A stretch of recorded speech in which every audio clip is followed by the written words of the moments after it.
السلام عليكم.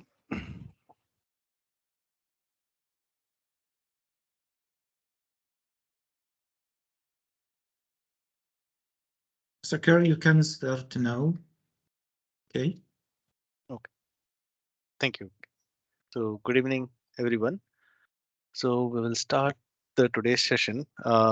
We will first look at till now what we have covered. So, let me share my screen.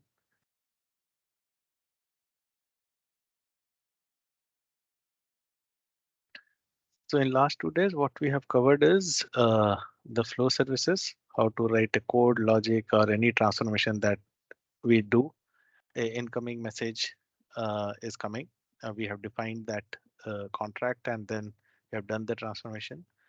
Uh, Once we have done the coding, we have seen how to debug, test it, then how to monitor it. We have seen our audit framework, out of the box audit framework and logging, and different ways of invoking our services. That is HTTP way, SOAP UI, then uh, through internal like REST service we have covered. We have also seen how to internally test, provide inputs and check our services. So today's session will be around connecting to target system. There is one more web service way of connectivity. We will look into it, and then we will look into how to connect to target system, like different adapters. So JDBC adapter, what we will take it. So that is what we have covered. So before that, means yesterday one more request came around, is around how to integrate with Git and see how we can import the packages and how to work on it and then push it back to the Git. So I thought I will just give a quick demo how to do that. Once we finish that, then we will get into our normal topics. Hope that is fine. So to start with, to work with Git, so we have a local workstation installation. So we do a local workstation installation. So whenever you do it and connect to that server, this is a watch kind of thing will come up, and there is a local workstation license. When we use it, this thing comes up, and this become our local server where we are going to work upon it. So there will be two scenarios which I will be speaking about. So first scenario is like uh, somebody else has done the coding. They have created the packages and they have pushed it to Git.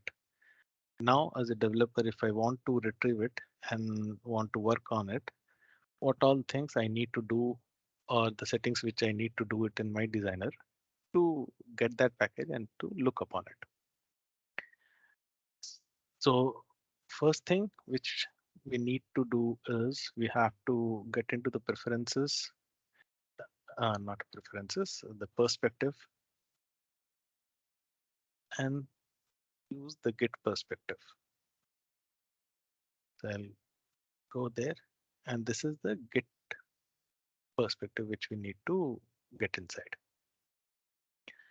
Now, as the scenario what I have mentioned, there is already a Git repository and there is a code into it. So I need to bring that code here. So I will show you the repository what I have. I am using GitHub to show this. So I have a repository been created in GitHub. I'll take that URL, come back to my designer. So this is a local design setup which I'm showing it, not in the VM.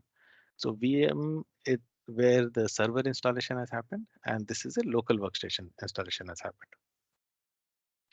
So now what I will do is I will clone that repository. So this is the URL, and I'll give my credentials.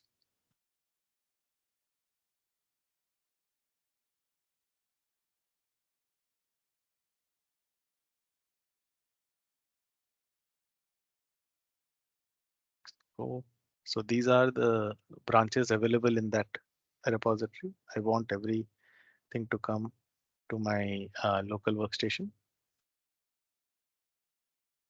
Then I can create a directory. This is not empty. I will choose something else. Okay, this is also.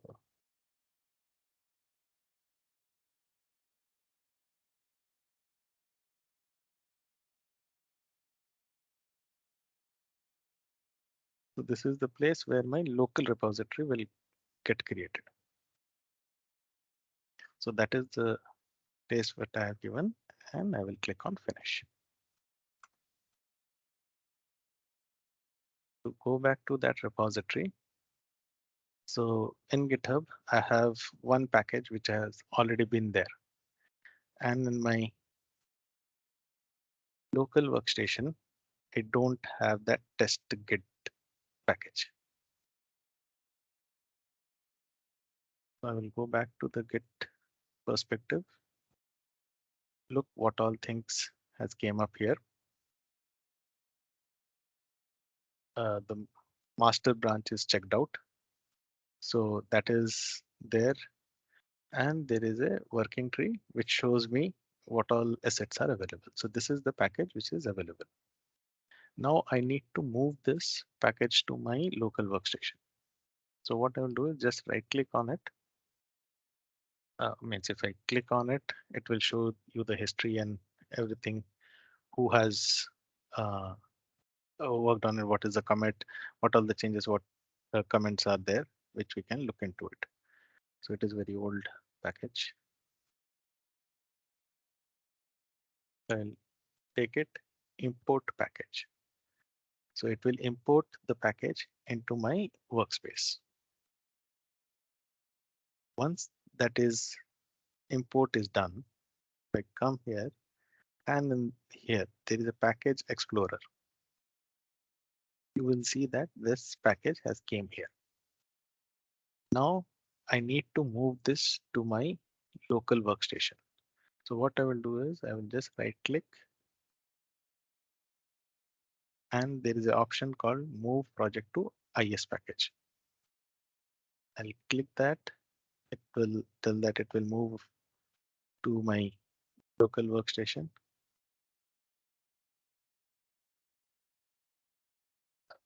Okay. I think it did not went through.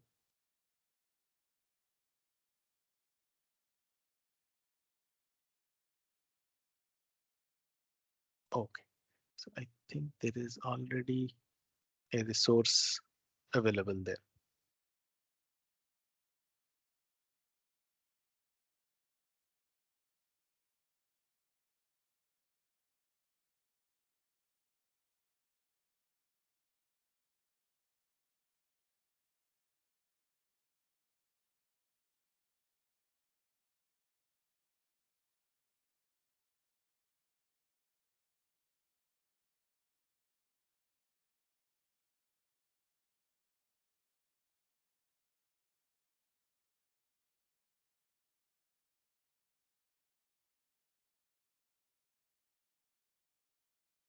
Resource.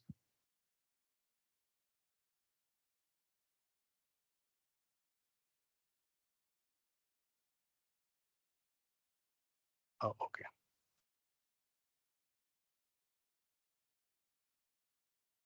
I'm starting my designer again.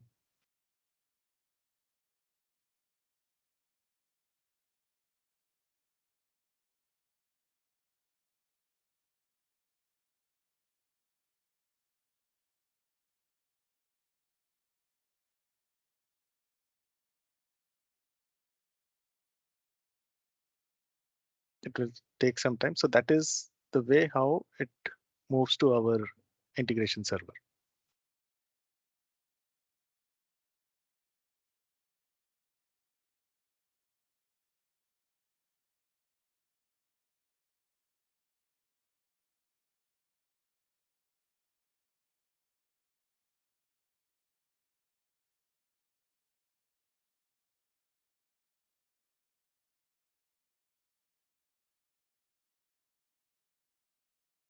I'll just stop the sharing so that it will speed up the launching of Designer.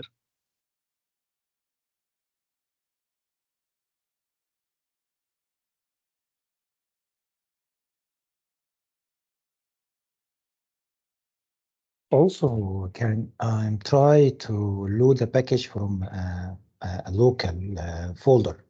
And if it is this package, it is not related to Git, I am not able to import to the IIS IIS server. It should be imported as a zip file, as a compressed file, or I'm able to import it as the same folder structure. Or I have to add it manually to the packages inside the instance of the integration to be shown inside the integration. Okay, so for that, share my screen. So when you have a package and you want to push it inside the IIS, so what all things you need to do is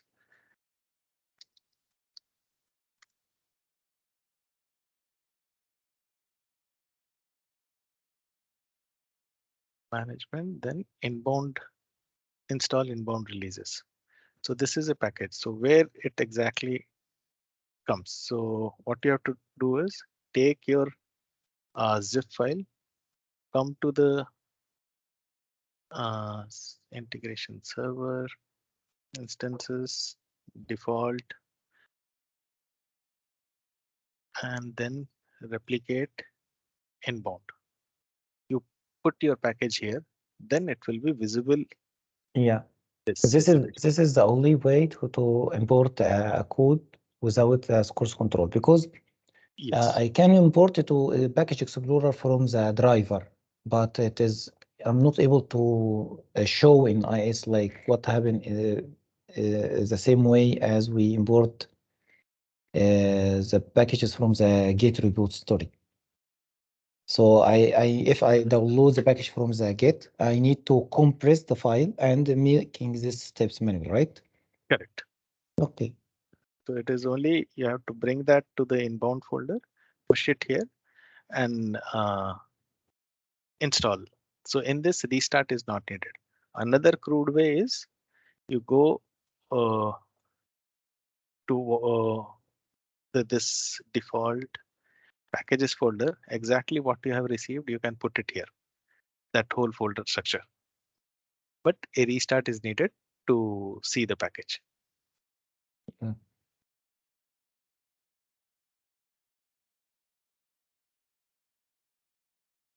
I'm just trying it out one more time. I think there is a linkage issue with GitHub. Import is already being done.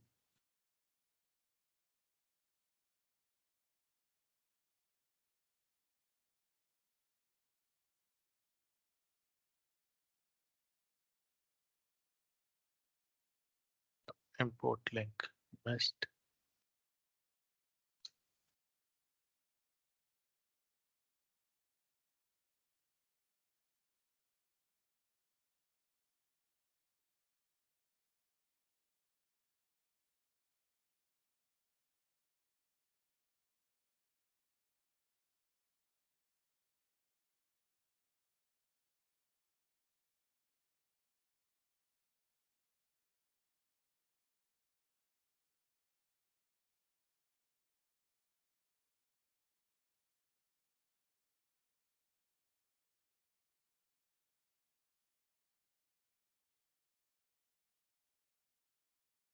Recreate this.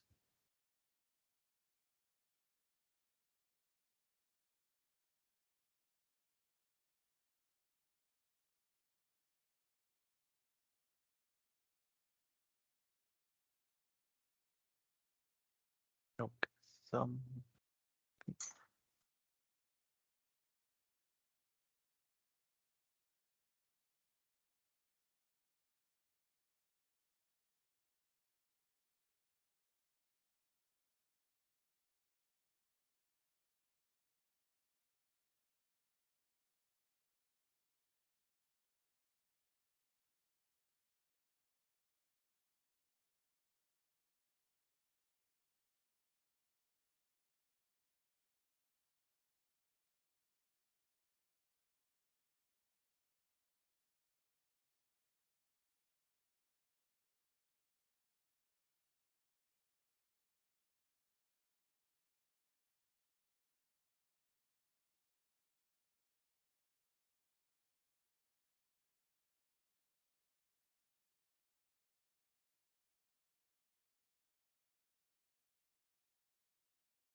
So it came back here. So now you can work on this and means any changes what you want to do it. Let's say if I open new flow service, add a map step.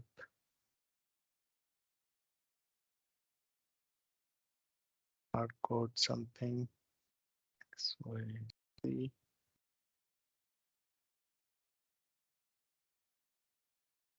Save it. And then right click and go to team, commit. So it will show these are the things which has been changed. So you can write your initial running commit and commit and push. So for me, right now the push is not happening because this is outside the firewall network. So I cannot push anything. So what I will do is I will show you another package, another scenario where we will develop on a package and then push it to a internal Git repository. So I have another Git repository which is internal to the Software AG. So there I will show it. So this is the repository which I have created with the lab case one. So even if I push it,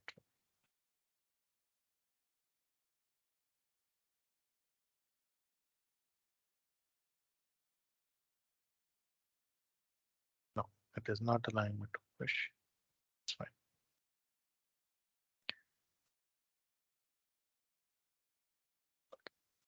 Now I have another repository which I have configured here is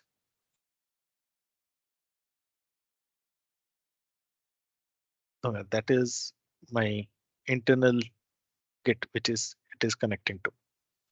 So if I want to push anything here, so what steps I need to do it is, let me go to my server.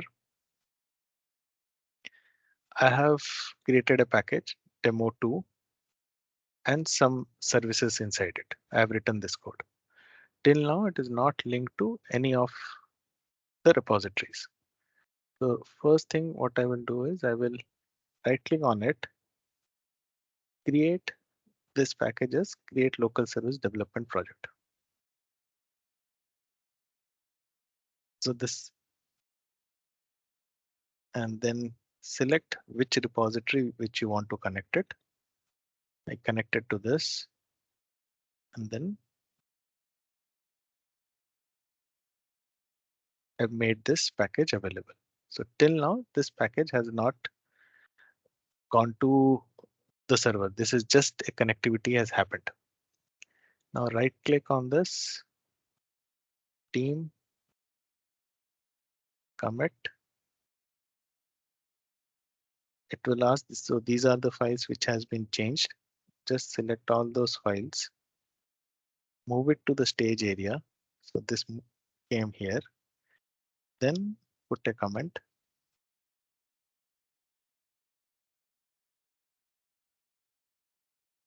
And commit and push. So this is now connected to my internal Git repository where I can give my username.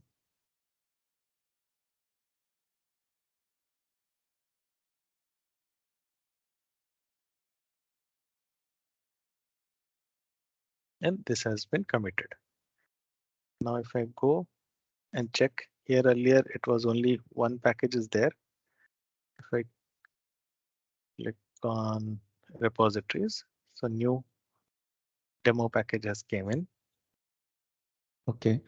And I can see that it is at this time So it has came an initial commit. yeah, this is what get me confused here because it is a direct push to the commit is desired to back to the remote server. I cannot able to commit locally, then push the state changes to the remote. Okay, that also can be done. So So let me close this. So there is a commit only. So without push means the moment it pops up that should I push it, don't push it, only commit it. Commit means it will be committing to your local repository. okay, so the change is moved back from the integration server packages, which it is hosted inside the is an instance default, whatever the package, and all these scripts and resources back to the original path of the repo, local. Local, yes. So whatever So the directory we have given, this I think the workspace. Let me check that. What is the local path? What I have given? So it will be stored there. So this is the C users dk. At this place, it will be committed. And whenever I am ready to push it, I can come here and there is a remote origin. So right click and here I can push the code. okay. In this push, it will go to your remote repository. Okay, I guess so. So I just clicked at that time is commit and push. There I can just only select commit and it will commit to local repository. Whenever we are ready for push, we can come here and push it. Okay. Okay, thank you. It's clear. Yep. So only problem means I was not able to show you with the GitHub is like due to some firewall restriction, we are not allowed to send any files outside. So that push is not working for me. So I Okay. use the internal one. But both the cases, like when you have a package in a repository, how to fetch it? Just clone it, import the project, move it to the IS local workstation. Work on it and then just team commit and stage your changes, put your comment and push it. That's it. And our Git repository will be updated.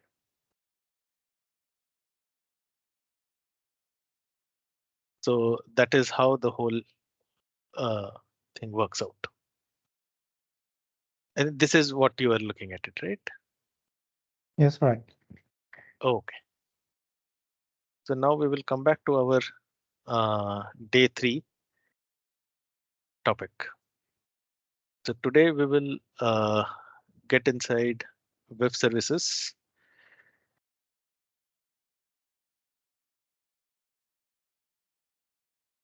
So in this session, mostly we will understand what are web services, what are our provider descriptor, consumer descriptor. This is same as the descriptor word is what we have seen yesterday for REST, like what provider and consumer one. Then how to use our custom fault documents. And then when we are getting into the next level of connectivity to the target systems. So we have some requirement around working with XML data to sign it, verify it, or encrypt it, decrypt it. So we will look into that. And there are some WS security features like some in header timestamp, username token, those things needs to be used. So we will also look into that.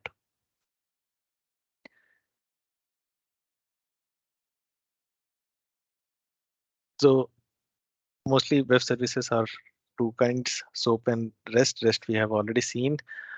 SOAP, mostly it is around, it is a communication protocol and it is XML based message exchange it uses. And as we know, both the formats is supported in our integration server. Mostly in SOAP web services, it is self-describing, open protocol, discoverable,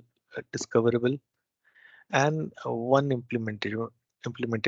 It is a platform independent.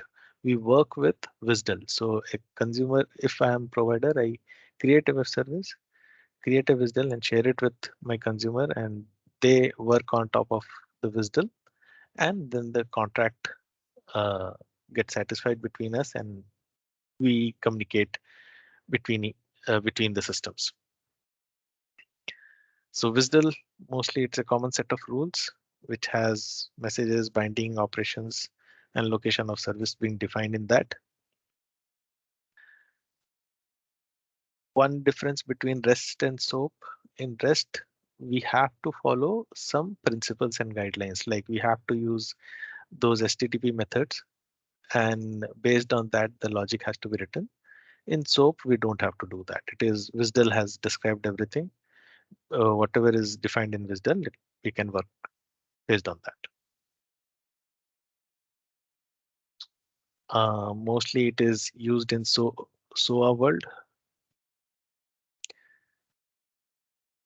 These are the things which is supported in IS. So we have a support for SOAP 1.1, 1.2. There is a discovery UDDI discovery. We have support for WS security 1.0 till 1.2.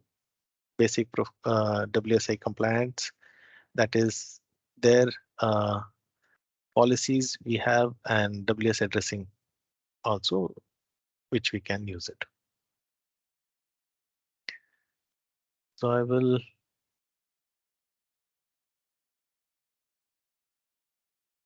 Yep, so I think I should start showing it.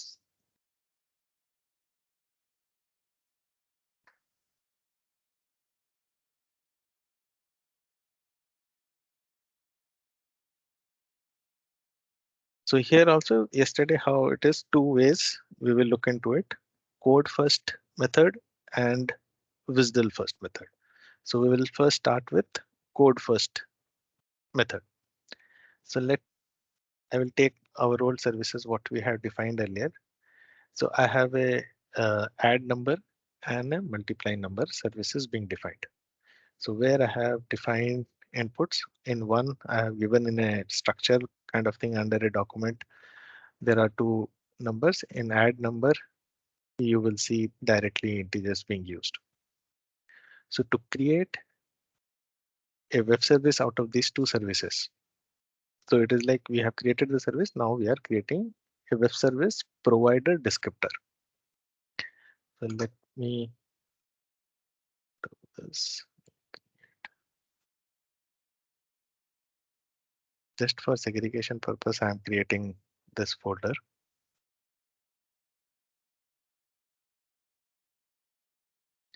So from new, I have to come and look for web service descriptor. Click on that. Give a name. So I will give math service. Next. So I'm creating provider web service with existing IS service. So this is a code first. Now I need to select the services what I have created. And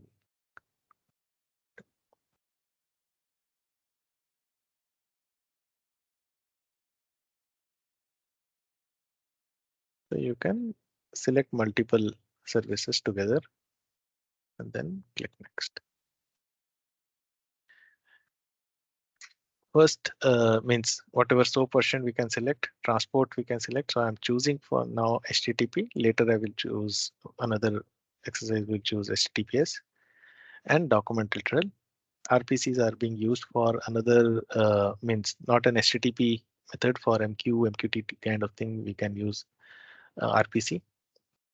Then alias. Okay, let me explain this alias.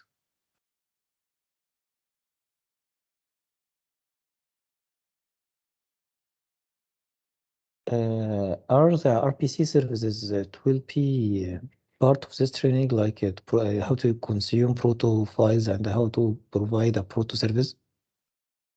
RPCs are not part of this. So if there is a use case which is being used, gRPC, which is to the proto.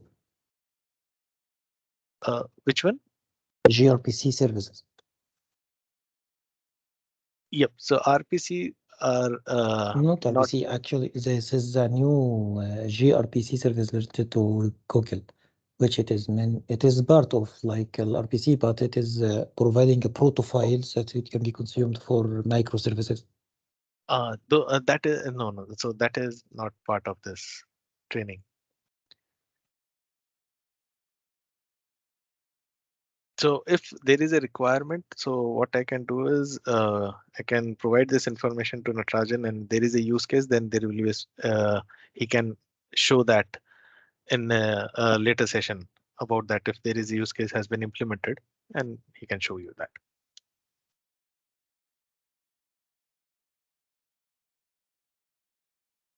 Okay, so I'll come back to the aliases.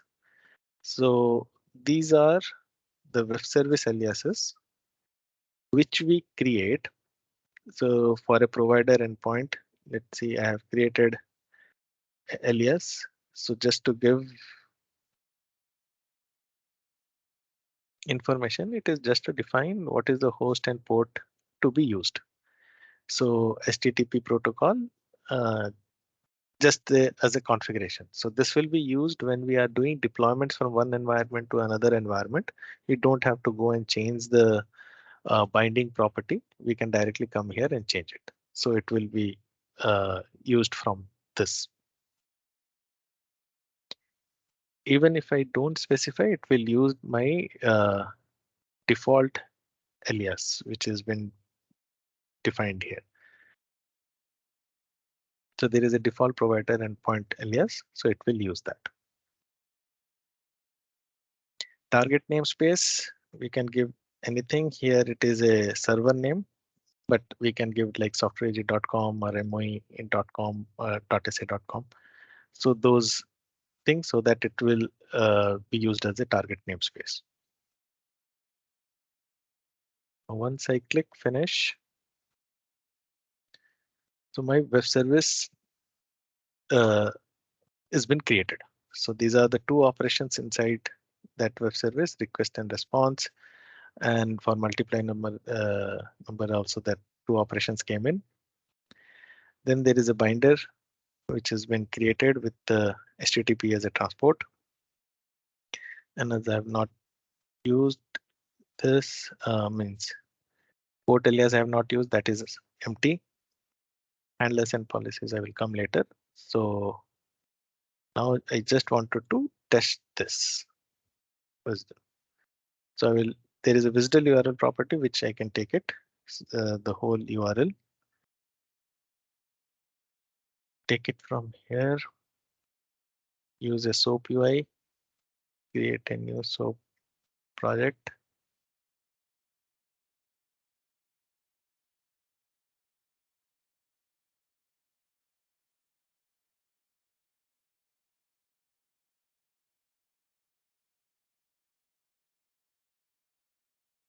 And it is imported that, and a request is there. Right now there is a basic thing which because our server is there, so I will have that.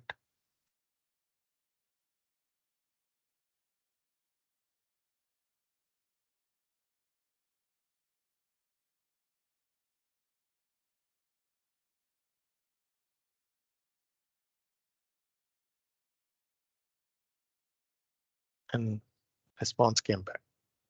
So this is a simple way of creating a web service from the services what we have built. Now, let's say I have to. Yeah. I have a question. When I change the URL of the service by the aliases, is it dynamic? It will reflect it on the WSDL URL inside the designer? Okay, so this URL you are asking for that, right? Yes. When I change it from the alias. Alias. No, it will always give you the server name here. But when you have created that alias, it will always it will take that property and also work on it. When you deploy it to the next environment, at that time you will see that this host name and port would have changed to whatever is the target environment. Which is in the alias. Correct. Thank you.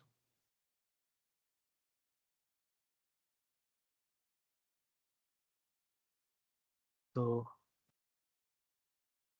that okay. So I have shown that this is so another way which I was talking about is, let's say this is the WSDL which we have got it. We can copy this in a file and share it to the customer, or we can just share our WSDL URL. So what we have here, and they can take this WSDL and create a consumer out of it. Okay, here already a consumer being created.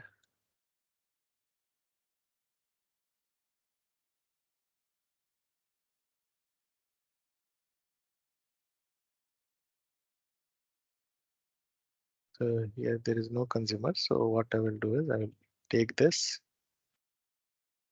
create a web service descriptor, path serve consumer. Next, now it will be consumer. The consumer is always with the WSDL file. And click on next. Now I can give the URL what we have. Next, it will ask what kind of model compliance you want, and if there are a streaming requirement, but those variable or contract should be defined, then we can enable that streaming. And based on and compliance, we can enable and take it. So this is the namespace prefix if you want to change it. If not, then just click on finish. So when we have created from the WSDL first, so these are the things which gets created. So that is a means this is the consumer web service. I can view that this is the WSDL same thing which is available here. Then it also creates a connectors for me. So these are the connectors which I can use it in my flow services. So let's say any flow service, I can directly run this also.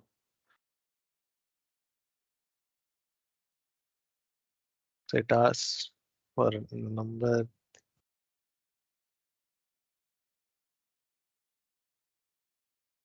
That and okay, it gave an exception. Authorization required. Okay.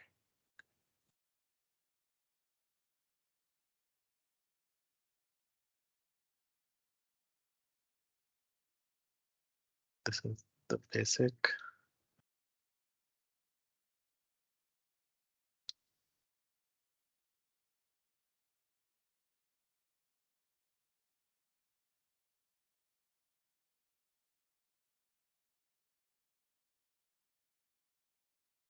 It should have worked. Now result came. So this is how we can do it. Means I have shown it with the consumer. Same way for provider, we can consume the WSDL and create the services.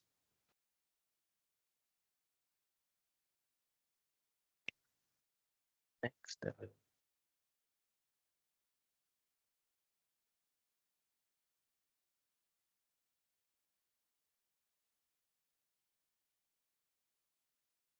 So same thing, just to repeat, like WSDL is the common file between the client and server which is shared, and consumer and providers has been created. And as we have seen yesterday, once we create the services and web service descriptor, WSDL is created. Directly, there is no tool where we can create WSDL. So it is only code first and then WSDL will be created. And only if there are, we need to use some other tools to create WSDLs and then take it and import it in our designer.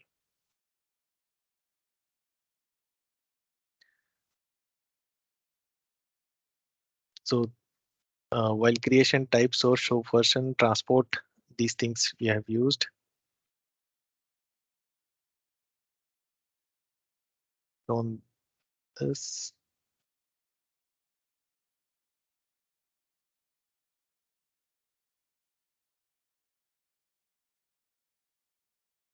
So one thing, when we create the descriptor, we cannot run and debug that. So only way to test it is via SOAP UI. So just for an example, I will also give you, if you have unit test framework, that component, if has been taken, it can test only our flow services. This descriptors cannot be tested via that.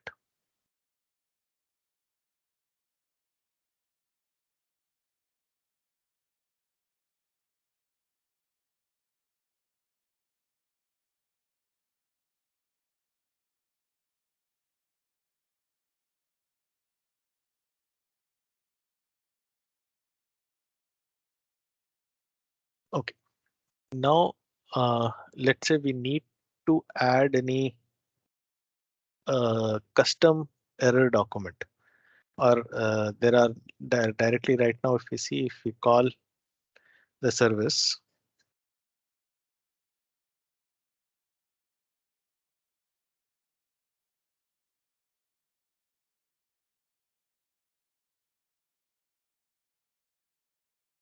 if I don't provide any number, it will give me a,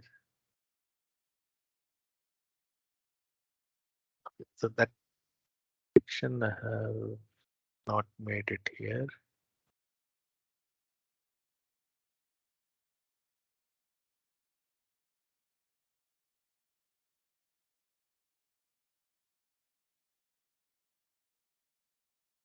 If this optional field, it has been taken.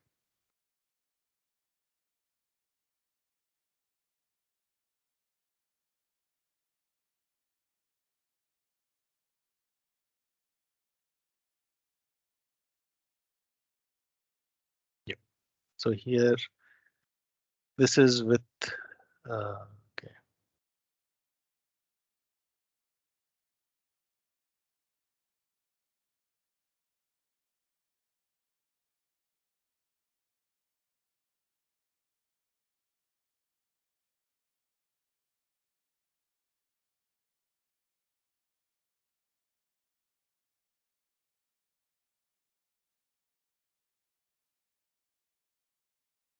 So if I send it without any inputs, if I send that, this is how the exception comes.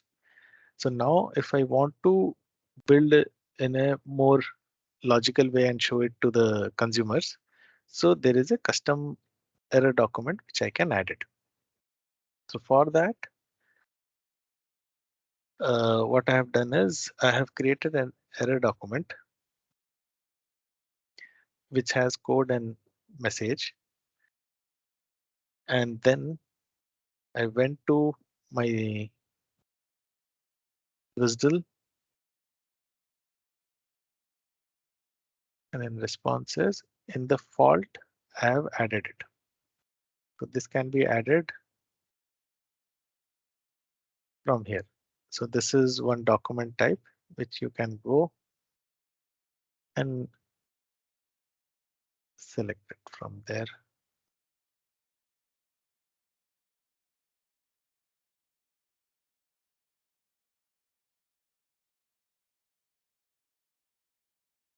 So this is how it gets added.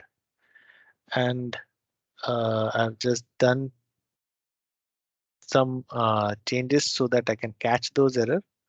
So I will show you. So what I have done, I have just taken all that into a try catch block. And here, these are my mandatory fields. So if mandatory fields doesn't comes in, it will get into the catch block. And in catch block, I have captured the get last error. And then I have mapped my error code. So this is the code, and this some message which we can, or we can take the data from the get last error and map it directly. So now if I go and call that request, so it comes with a specific code and a message, whatever we have given it. So wherever there is a requirement to provide a custom code or custom messages, this is the way which we can do it. Otherwise, as we have seen in the earlier request, this is the way the error dump will come back.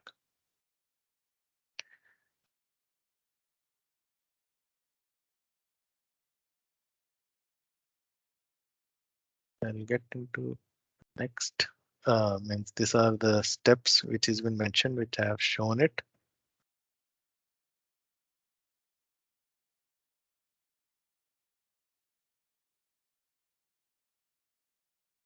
Mr. Carr, Yes. one question, please, regarding the errors. When I have an error, with it's not a fault throwing fault exception error.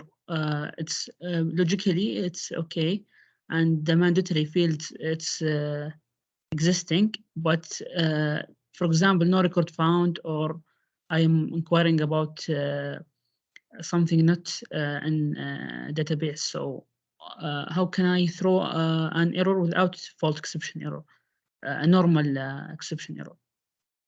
So it is like the scenario what you are speaking about. It is a successful HTTP 200.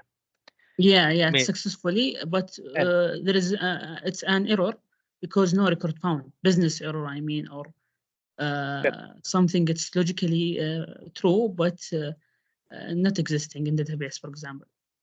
Correct. So there are means if you don't want to send it inside fault, in response message itself, you can create a document type in such a way that response message is populated, like no record found. So Okay, from the document, I can just customize the errors by the scenario, right? Correct. So I will just come here. Yes, please. If you provide us an example, it will be great. Yeah. So let's see. This is my means here I have just created input output like result. I can have something in a documented format that result or business error, 2 fields. And with the 2 fields, while doing a mapping, while you are calling a service and you found that no records found, you just populate the second field. Let's say no record found means field is empty. If this field is empty, then populate the second field and then respond it back.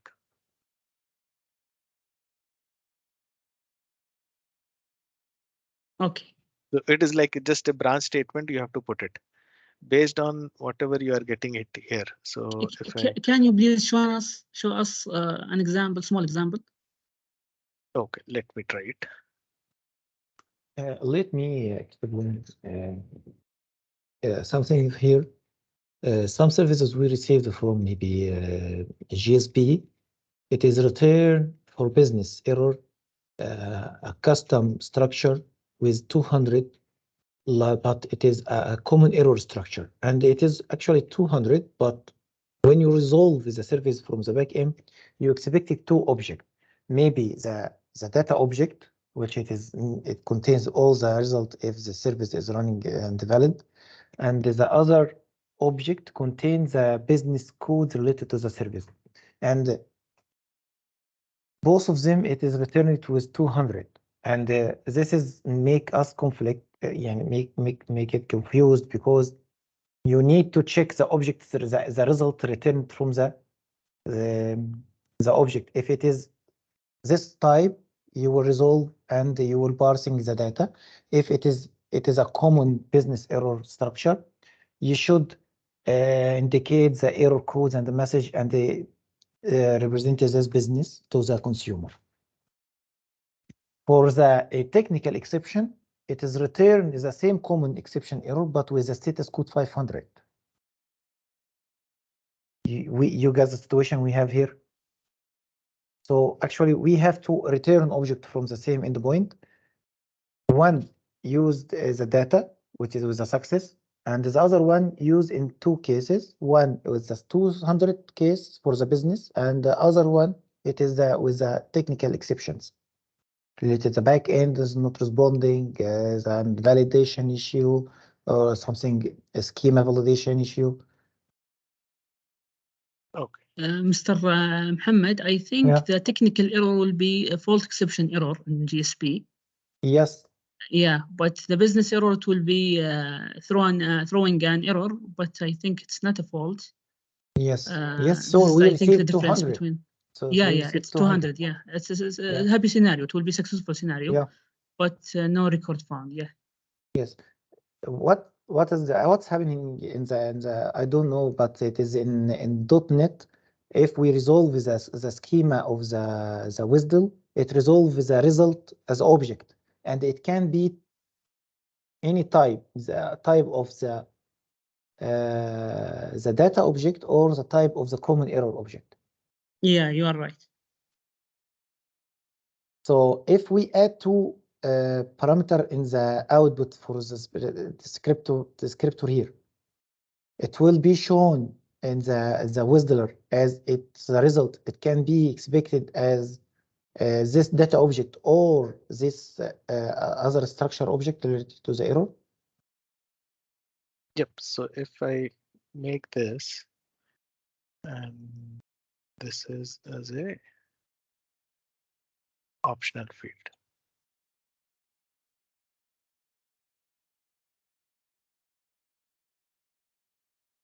Yes, because only we expected one object from the output. Correct. But let's say it is a in this also I will make it optional. Any one thing which will go. So now this will be shown in the WSDL, like either result will come or error will come.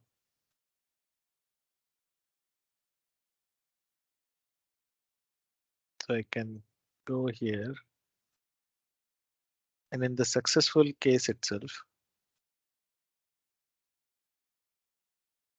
okay, I will create another. Okay. So that means only one object will return and it will appear in the service description and the WSDL. That is, maybe you will receive one of these two objects of in these the output. Correct. So what we have to just make it as mandatory or an optional field. So that means that either this can come and this can come. So when there is a business error, I will populate error message. And if there is successful, I can just populate the result field. So I will just go here and have a map step.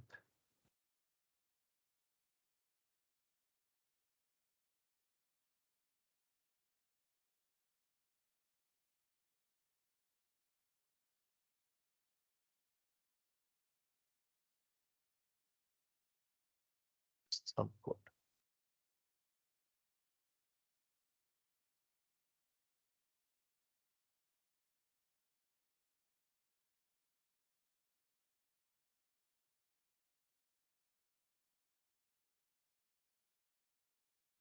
So I'm disabling for now this one, so that result field is not populated.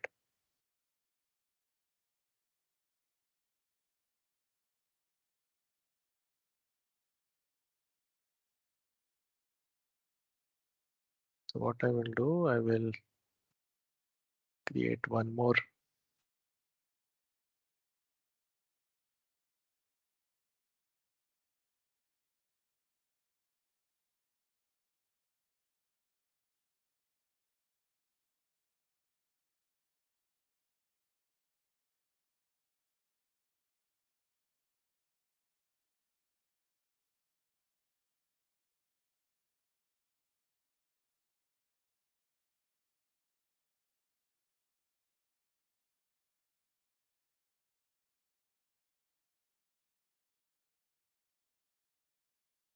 Saved it.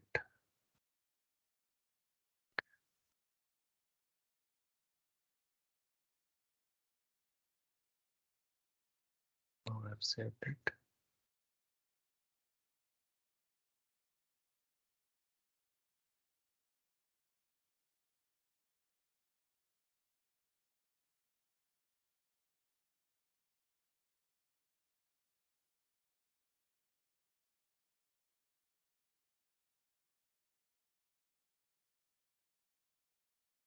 Sorry.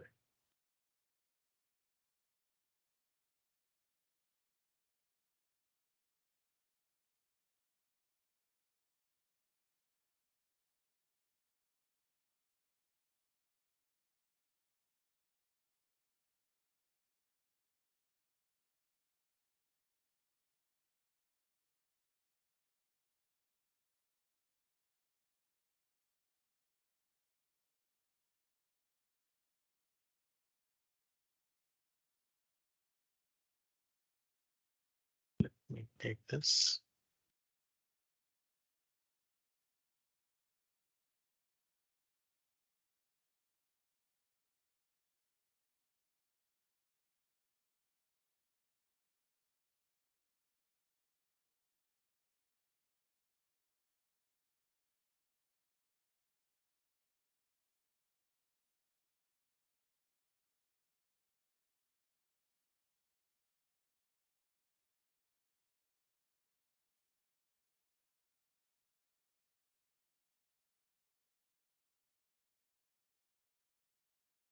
So proper values has gone inside.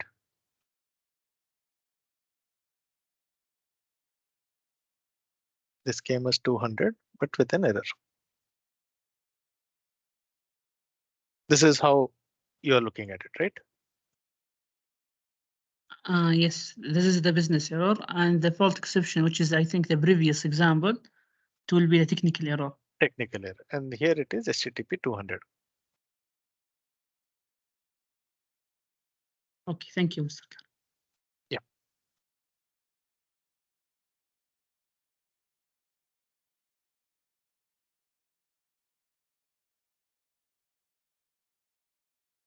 So now means till now what we have seen is how the request comes in, XML data comes in, and now we have to send it. There are some requirements around signing an XML document or encrypting a XML document, and sometimes it is verify those signage and all. So there are ways where we can do it using certificates, public key or private key. We can use this signing mechanism. So there is a section in admin UI. There is a place where we can keep this key stores, trust stores, and use this in our signing mechanism. So there are few services available. Encrypt XML pub.security.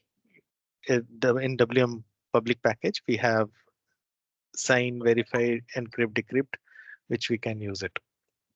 So let me show this.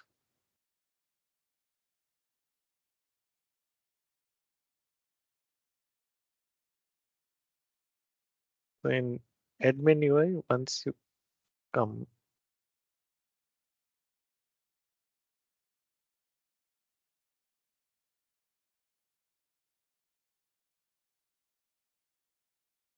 the security, there is a key store. So any certificates, you have to convert that into key store JKS format using the Java key tool, and then we can create a key store here. So what we have to give, we have to just give a alias name where that actual JKS file residing it, and what with which password we have given to that key store. We have to mention and save it.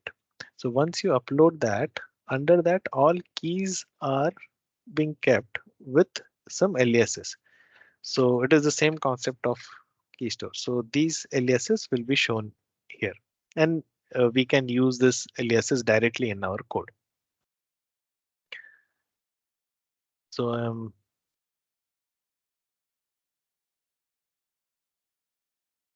take one example.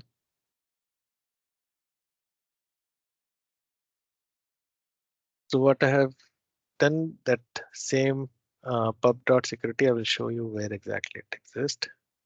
So it is under the security WM public package XML. So these are the 4 services are there. So we can take this, give the XML data, whatever the input is coming. In that XML data, which node we want to sign it, and then our key store. That is what we have configured, and what is the alias. So under key store, which alias needs to be used for signing it. And once it is signed, means we can, this is the way. And another is, I will show you how to verify it. So verify, I will get inside this.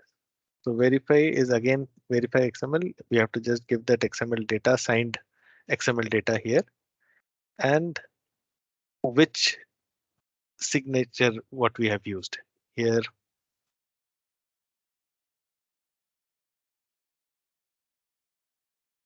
So signature ID we have given, that is CS, and same CS we are using it here so that we can verify that nothing has happened to the document and it is valid. So these are the two utilities or APIs given by the product itself, so we can use it, and encrypt decrypt what works in the same way. So what I have done, created this service where I'm signing it and then verifying it without tampering the document. So if I run this in a debug mode, so this is the input of what we have given, some XML data. Can you show us this inside XML, and that mean you already signing or hashing a part of the XML? It is not the full body, right? So maybe you have signing the body and the heading is this hashing to the header, or hashing the header, but and signing the header, signing the message and adding to the header, and it's not encrypting the message. You have all options. Correct. So right now I have taken the order, the whole parent thing, and means mostly it is the signing of the whole payload, which I have done it in this example. And I am, without tampering it, I am verifying it. Okay, but this is depend on the inbound XML for the as a node object. You're receiving the XML as one input for to the service, right? Yeah. So Type. this If is we like, yeah, if we are providing the flow like input parameter like adding to integer, which it has have X and Y, and we need to have only signing in the body and adding this to the, or parsing the signing of the body in from the header of the service, the WS header of the service.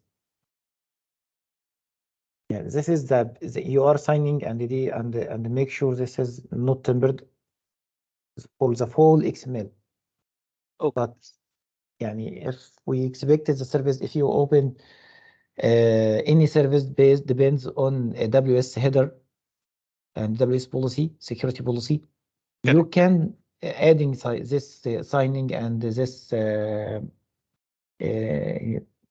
Yes. So the header. Yeah, so policies, we will come to that. So we can use policies to play with our SOAP header, SOAP envelope, and SOAP body.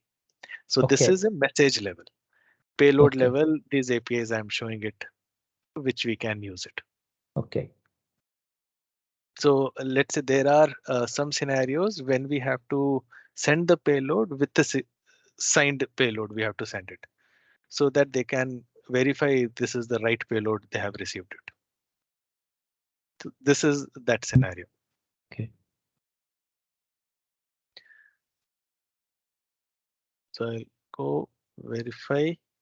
If you see this is valid, is true, means I have just used the same certificate, same signature ID, and it has validated it. If I have, Okay. This is signing. Can you show us the payload after signing? oh, How this looks like this document? it will be exactly the same XML. So where's this signing inside this? يعني it should be add assigned information inside, or like signing or signature of the signing inside the payload. So when you verify this signing, it should be return true. Yeah. So this is Yes, the yes, signature, this is what, signed info, which is coming in. Yeah. Apart from that, the whole XML is also there. Okay, so it is injected inside the body, and okay. Yeah. and means this is just a tampering of document in between. Like I have taken this is like just used a string replace. This is in debug mode. String replace where I'm giving input string and replace the string. So and this replacement field, okay, this is just to give how this is working.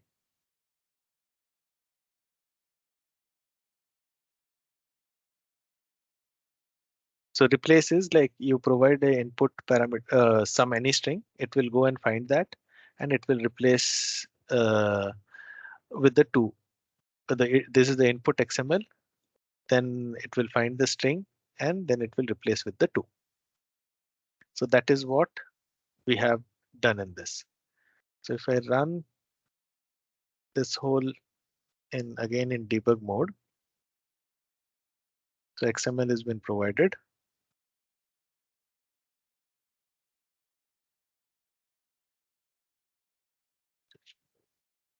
Now it is only XML data.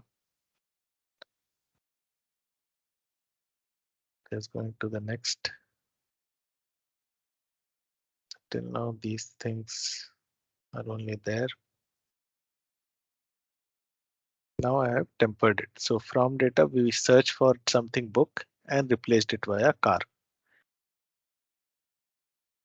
And it comes to verify and verify. It will say that it is not matching with the signature. So that is how if you're playing with any XML and there is a requirement for signature. So another point I want to show you about is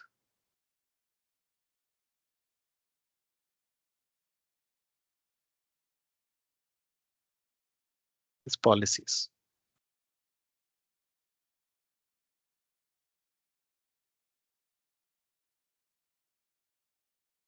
So let's say I've just created another web service descriptor using the same add number, but we want to add policies. So here we have to just right click, see these are the default policies which comes with the product. So I have used username over the transport, and we just need to provide this information while calling it. One more thing which I have done while doing creating this is I have chosen HTTPS port alias so that it uses HTTPS port, not the HTTP. So if I go and check the request, this is the user. What I will do is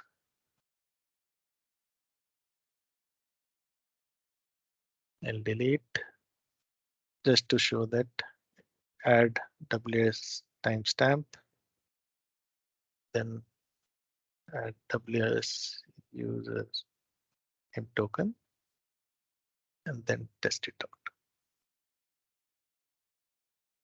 So as it is working with policies, so it is taking some time.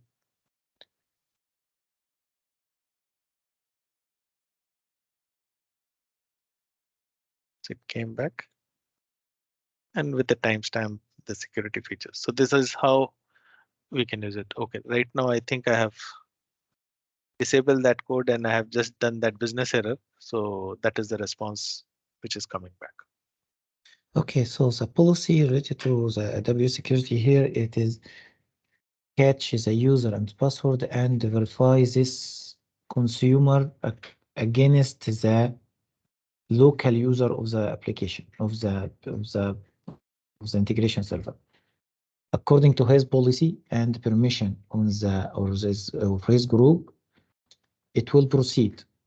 So any user, he can execute any service inside the integration server, or there is a dedicated service or dedicated policy, so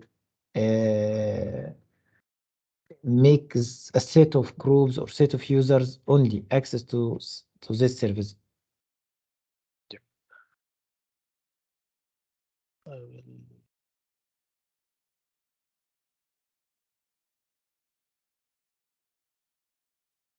So this is the permission area. So I can choose any group, or I will show you from here. Let's say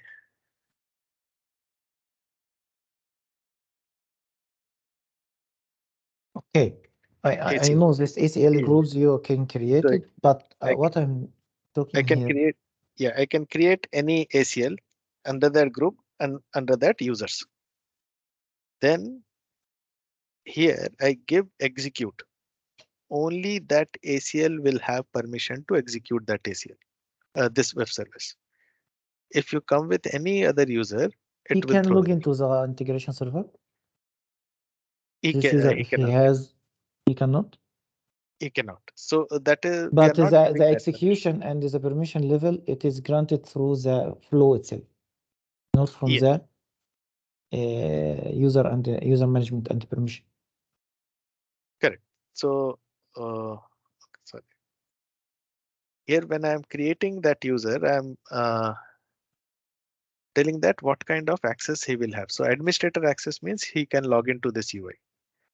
If he has only developer access, he cannot log into this.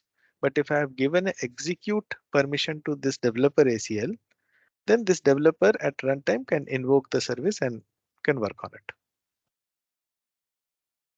Mr. Yes.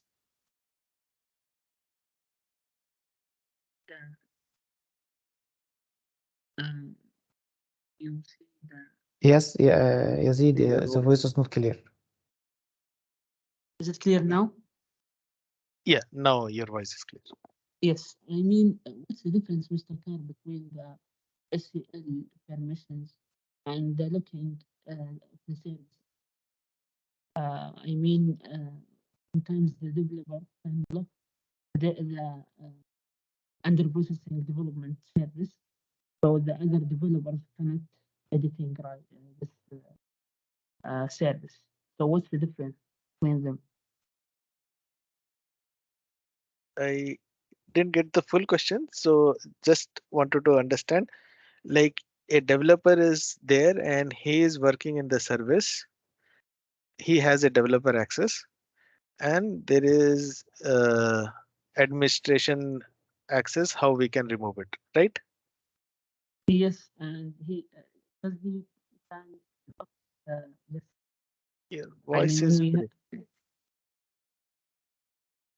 Your voice is not clear, Yazid, totally. okay. So let me try to explain it, whatever I have understood. So we have some default ACLs, administrator ACL and a developer ACL. I'll explain these two. Any user present under this administrator ACL will have access to this UI, as well as he can get inside the development and work on it. Any user which is available in this developer's ACL, right now I think administrator access has been given here, but if you see in your setup, default setup, it doesn't have administrator access. That means he can work here in the designer with the code, but he uh, cannot view the admin UI page. He cannot log into this. So only administrators can log into this. So that is how we control the access. So this is a admin UI. So only administrators are allowed to get inside this. Developers are not allowed. Developers are only allowed to work in the designer. So then there are a lot of conflicting things which will come up, is like developers also need to create connections, need to create web service aliases. So for that reason, means they need access. So as these configurations at a server level, so mostly we tell that administrator creates those aliases and developer can reuse those aliases in while coding it. Okay, thank you.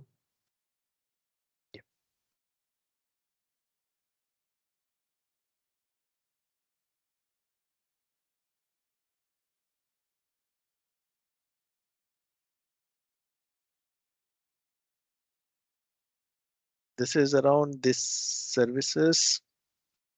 And mostly it is.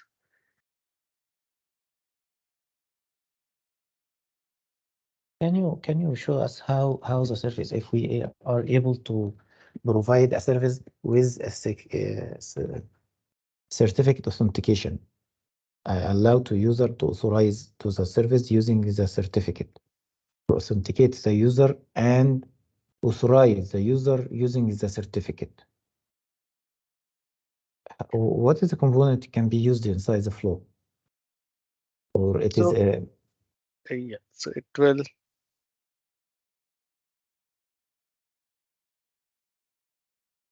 So first level, we will configure those certificates. Let's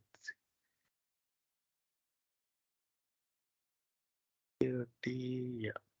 so I need to have the certificate using the private key as a public key and provide I have to have the public key of the certificate.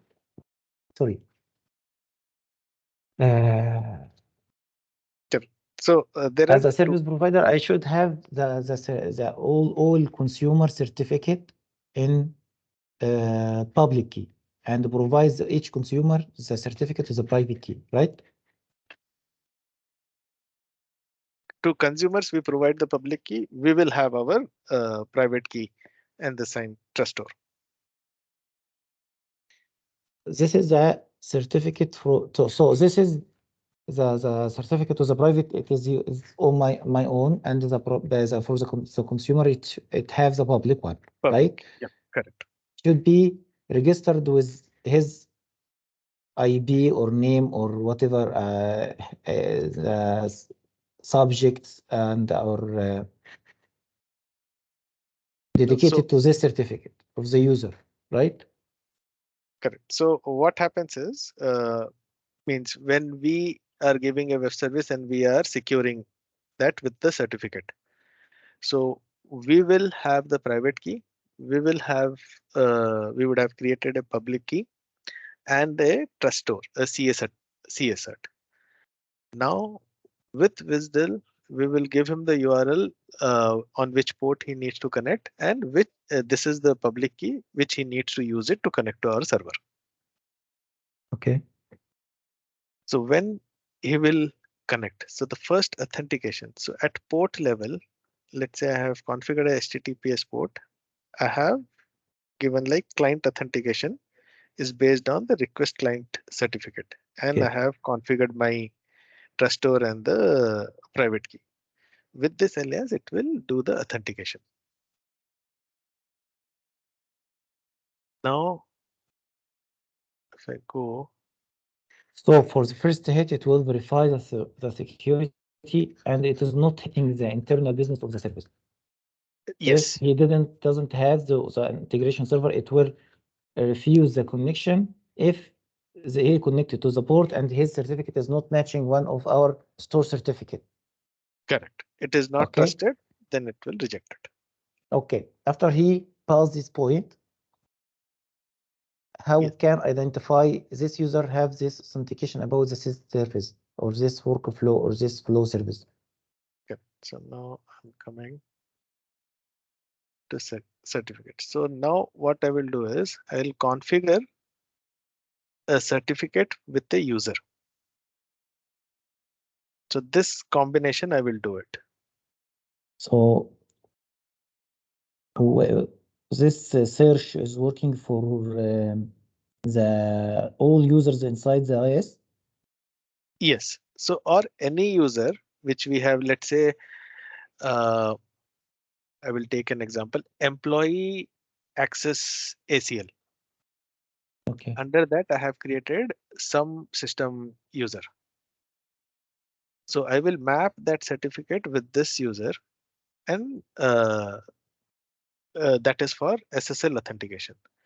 So this has been mapped and my user has connected with the ACL. Now that ACL I have configured in my permission. So that ACL only can execute. This is how that authorization works. Okay. So it is first authentication is So at the port level, no service involved. Authorization works via execute ACL. We need to create a ACL for this service and assign a user under it and map that user with the certificate, so that if anybody who is coming with a certificate, we know that okay, it is assigned to this user and that user is assigned to ACL and ACL has a permission or not to execute this service. okay. And how can I identify the exact user related to this ACL inside my, if I try to log the user information or have a set of permission related to this user, which flow I can use to extract the context of the user? Okay, so you just need to know what This is, is coming in the transport itself. So there is one yeah, API in the service. I can just get transport info. security info, user info. So there is a get transport info. Yeah, this one. So if I use this service, we'll get to know what all things are coming in that. Okay. So with that means if not authorized or anything, it will, or it has authorization, we can just capture that and put it as an error message kind of thing. Okay.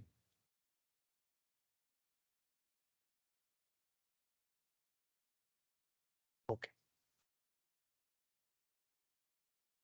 So web services aliases means I will just show it how that web services aliases looks like.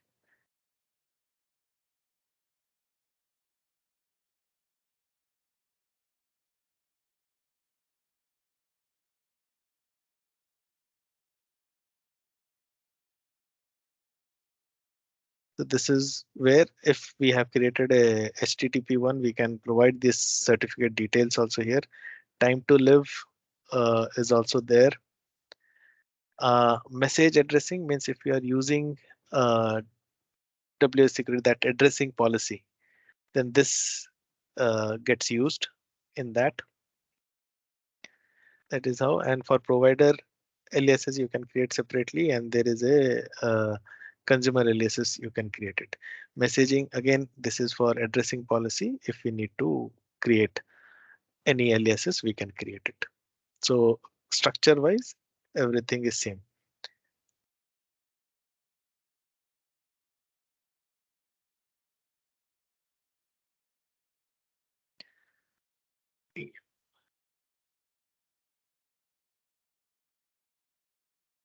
Handlers. So just also wanted to speak about few properties.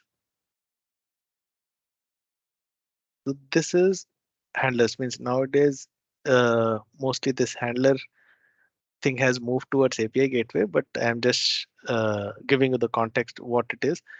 So here handler, if you want to add some custom headers in response or a request, we can add it. So there is a multiple steps which we can use it. So there were some services available. So we can create a service with using an handler spec, register that handler, and then use that handler in this service to add a timestamp or anything which is not in the header level. So right now this is a feature which is available, but mostly it has now moved to API gateway. So it is a very easy way which you can implement there. So just to let you know that there is something handlers which can be done here. Few other properties like callback service. Here we can have a service, another flow service which we can call. If it is a let's say consumer web service, and we want to change the response a request or something, that we can have a custom service which we can work on it and change it, and it will be reflected. So for this also, there is a specification. A service has to be used. So these specifications are input format. So it is only a message context. So whatever the message is coming in the request, it will take that as a context, work upon it, and give it back to the service. So this feature also, it is means move towards API gateway, where it is easily handled. If you want to change a request, there is a request policy and a response policy. Error handling also, it is very easily can be done in the API gateway. But these features are also available in our integration server, but it needs a lot of coding, or a lot of steps needs to be followed to get things done here. Okay. Can you back to this handler again, please? Any something? Yep. Okay. Again, how can I register handler to this, and how it will handle this message?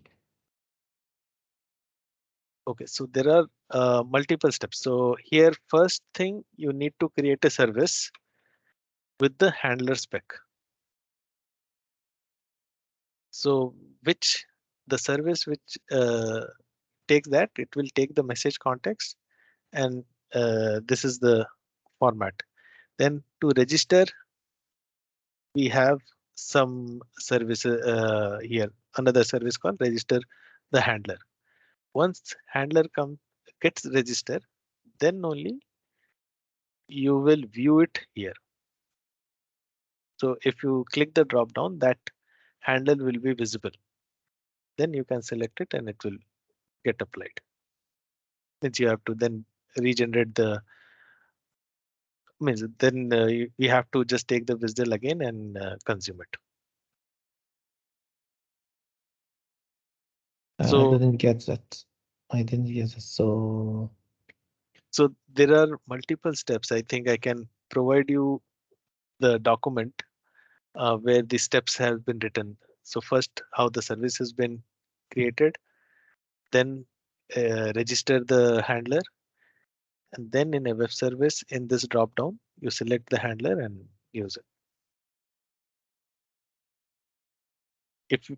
If you need okay. it, I can create one sample thing for tomorrow, and we can have a look in the handler part. Is it fine? Okay, fine. Yeah.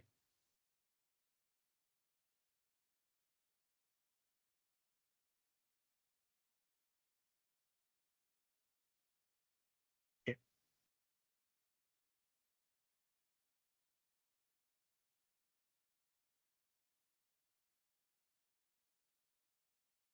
Yeah.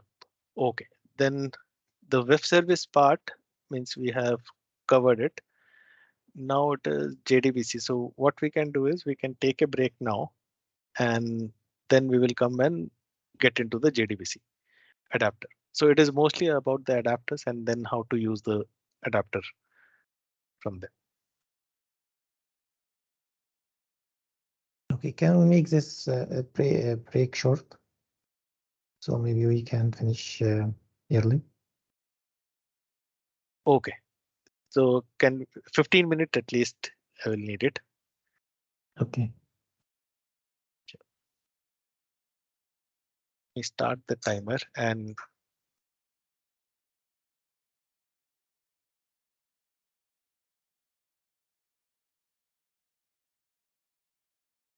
so 15 minutes is fine for everyone, right? All right. Yep. If all can raise their hand, then we can come back up. Yeah.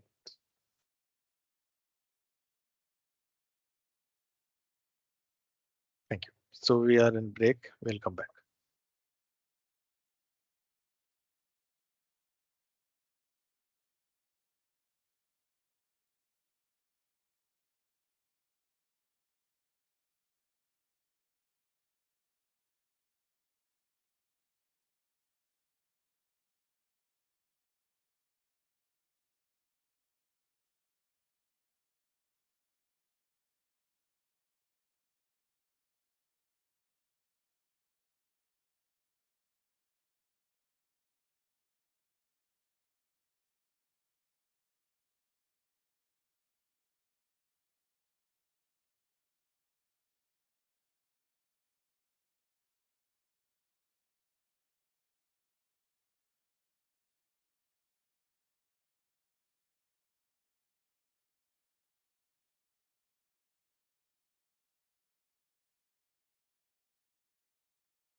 I'm back.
We'll wait for a couple of minutes to everyone to come back and then we'll start.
Should we start or should we wait for Al-Tarawi?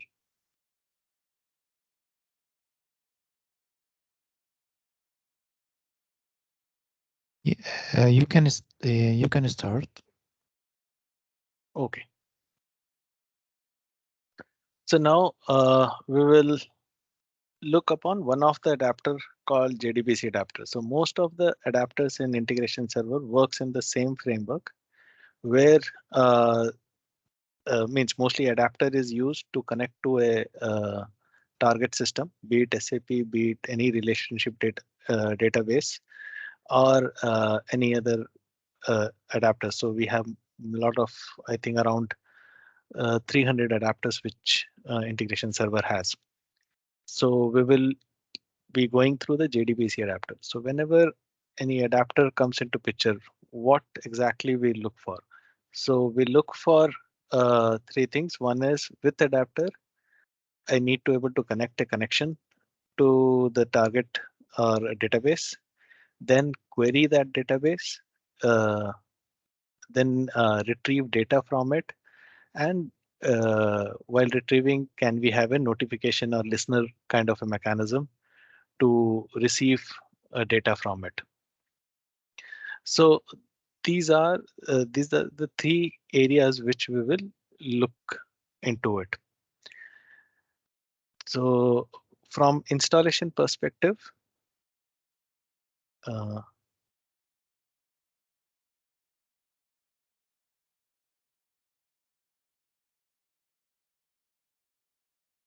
whenever any adapters are getting installed in IS server, so it will be shown in the solution tab. So this is no adapters tab.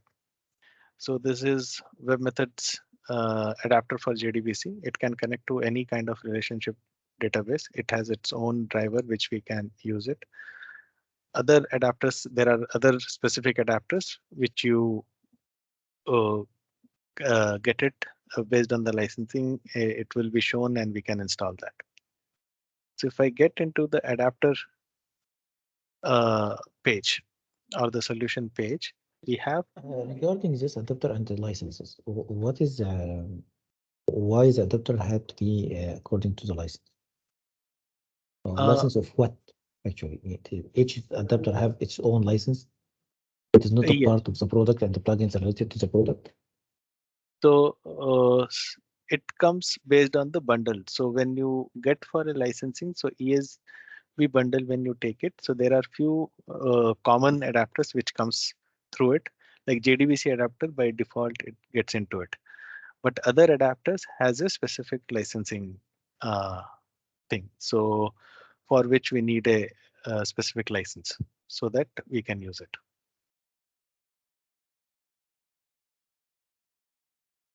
Hope I have answered that. So it is whatever bundle. I think when you get into a deal, means logistic team would have shown you the bundle, and in that bundle you can add adapters. What adapters are needed, and some adapters need means it will be another separate license which will be needed.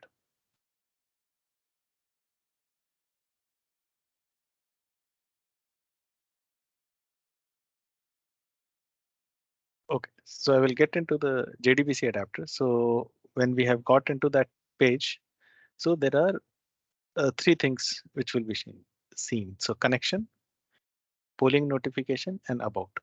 So connection is the place where we create a connection to a specific database. So I will just configure a new connection. So while configuring a connection, it will ask which connection you want to make it, a JDBC connection or JDBC with SSL connection. If I choose, then it will ask where exactly the connection needs to be created, under which folder, and what is the connection name. Transaction type, default. Data source class will define which type of database you are connecting to. Is it Oracle? Is it SQL Server, Sybase, or DB2? That class needs to be defined. And the normal credentials, what we give to connect to a database. Apart from there, we also define a connection pool. So connection pool, like these are the connection pools we create, like minimum 1 and 10. So maximum 10 connections we can make it. And what is the block timeout and expiry timeout, we can set it up. And based on that, the connection pool will work. There is a transaction type. So there are three types of transaction we use it. So one is no transaction. When we use this no transaction, that means when my flow service is using this connection, let's say for inserting a data.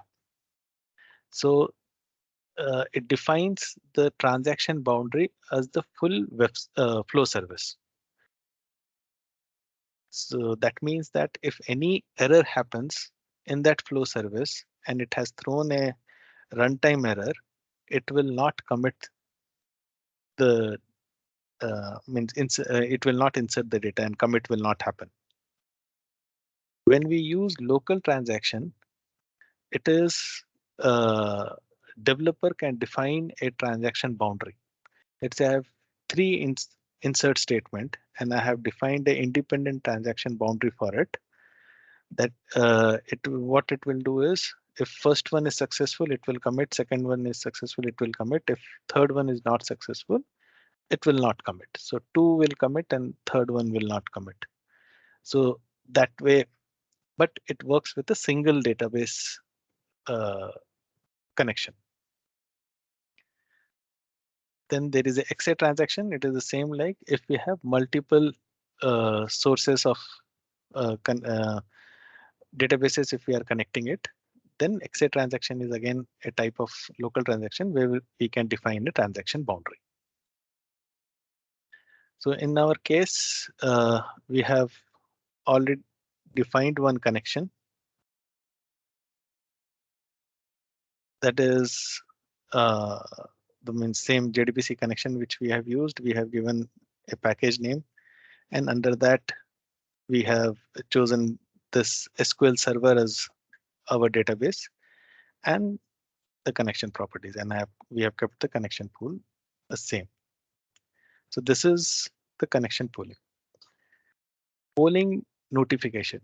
So this is the place where we want to retrieve some data. So it is based on triggers. So if you know about database, there is a trigger mechanism. There is any insert has happened, there will be a trigger, DB trigger configured on a table. So it will release an event and which we can capture it and push that data to our integration server. So this notifications is used like that. So I have a facility to enable, disable, publish the event or not to publish the event. I can control it from here. And there is a third, means about is just about what version of adapter is being used, and that is what fixed level it is running on.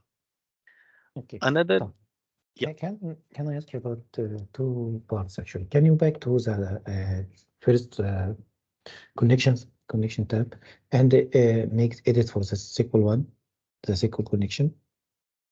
Yeah. Okay.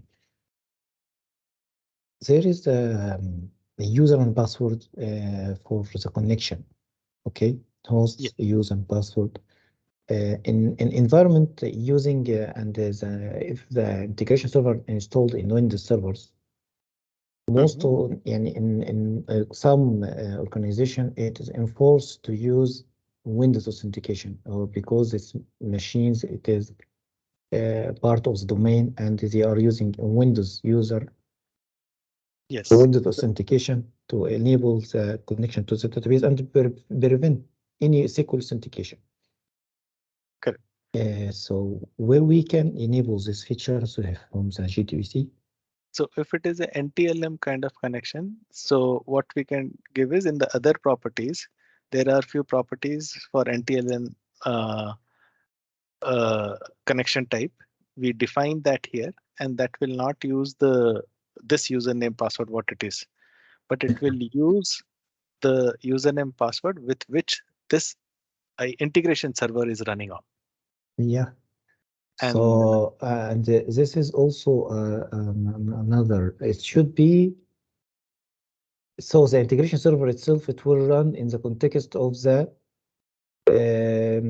user ID, which has a Windows means that network ID. The network ID. And when we install the integration server, we should use a service account. It is not should be used a user account, right? Correct.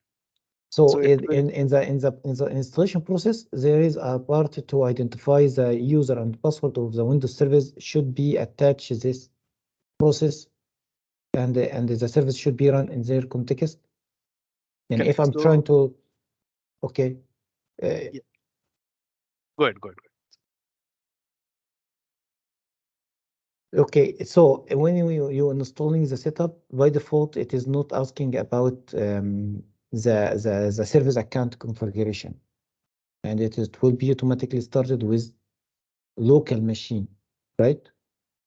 Okay, so what happens is, let's say there are two operating systems. I will take it. First is Windows, and second is Unix or Linux environment.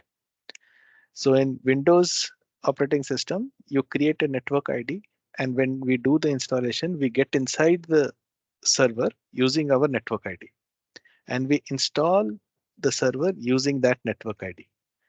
So in Windows, it is easy Yes, to control it is the network. easy, but the Windows, the network ID, we are not providing to installing the applications. We creating a service account Service account. with So limited access with remote connection. It is not able to connect remotely or even to set up applications. It's just only for running the application. So I get it. So how the software G component should be run?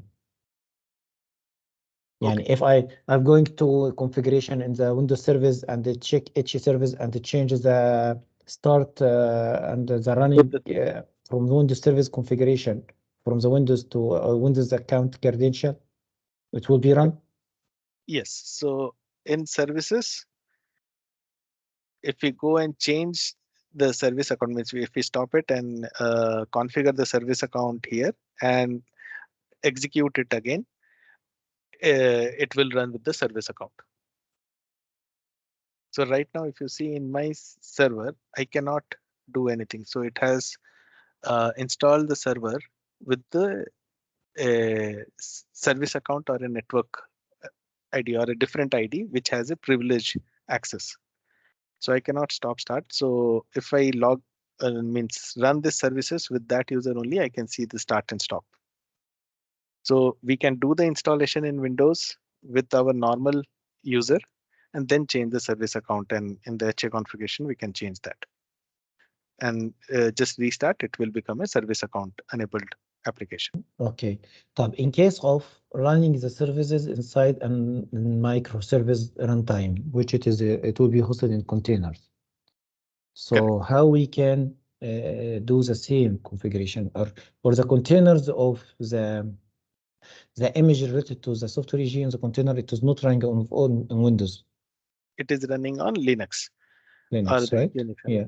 Yes. So what happens there is whatever user or the service account which we have used it. So we use the same service account to install it there and add that service account to the network ID. So it is service account when it gets created, it creates a local user and then connects to it. Okay, so maybe we can get in deep in this, so in operation or the configuration training. Okay. Correct. Yeah. Maybe. Okay. Sure. So, but okay, this, in the polling, this is the other property. the other thing in the polling, you have something here else? No, this is the UI. So this polling is not created from here. It is only suspend enable. I can do it. So creation happens via designer. So I was going towards the designer. Any questions around this? Yes. After configuring this polling setting for the adapter, all type of connections, SQL, Oracle, so it can be listened to this table, and it injecting a kind of a trigger or reading some configuration inside this database, or it will how it work, how to detect this there is a change in the table. Okay, so I was coming to that. So I will explain this, how notification works. So if you see, there is a primary table called customer. When we create a notification on top of this customer table, what it does is goes in database, create a buffer table. Okay, And so who will create this buffer table, and what is the permission should this user have to create this buffer table? Yes. So whatever connections whatever the user we have given, it will need that permission to create a buffer table and a DB trigger, so that any insert happens, it picks that data and push it to the buffer table. So this is while we are going with templates, what is provided by JDBC adapter. Another way where if we don't have, means I can show you. So at least you get like there is a buffer table we need it, and we also need a database trigger. Then only that whole functionality is working. Now the question is around who creates this buffer table and this DB trigger. Yes, and how performance is the triggers will affecting this table. This is a problem. Well, even in production environment, the users don't have this kind of permission. Correct. So let me show you adapter notification. If I am creating it, just I will get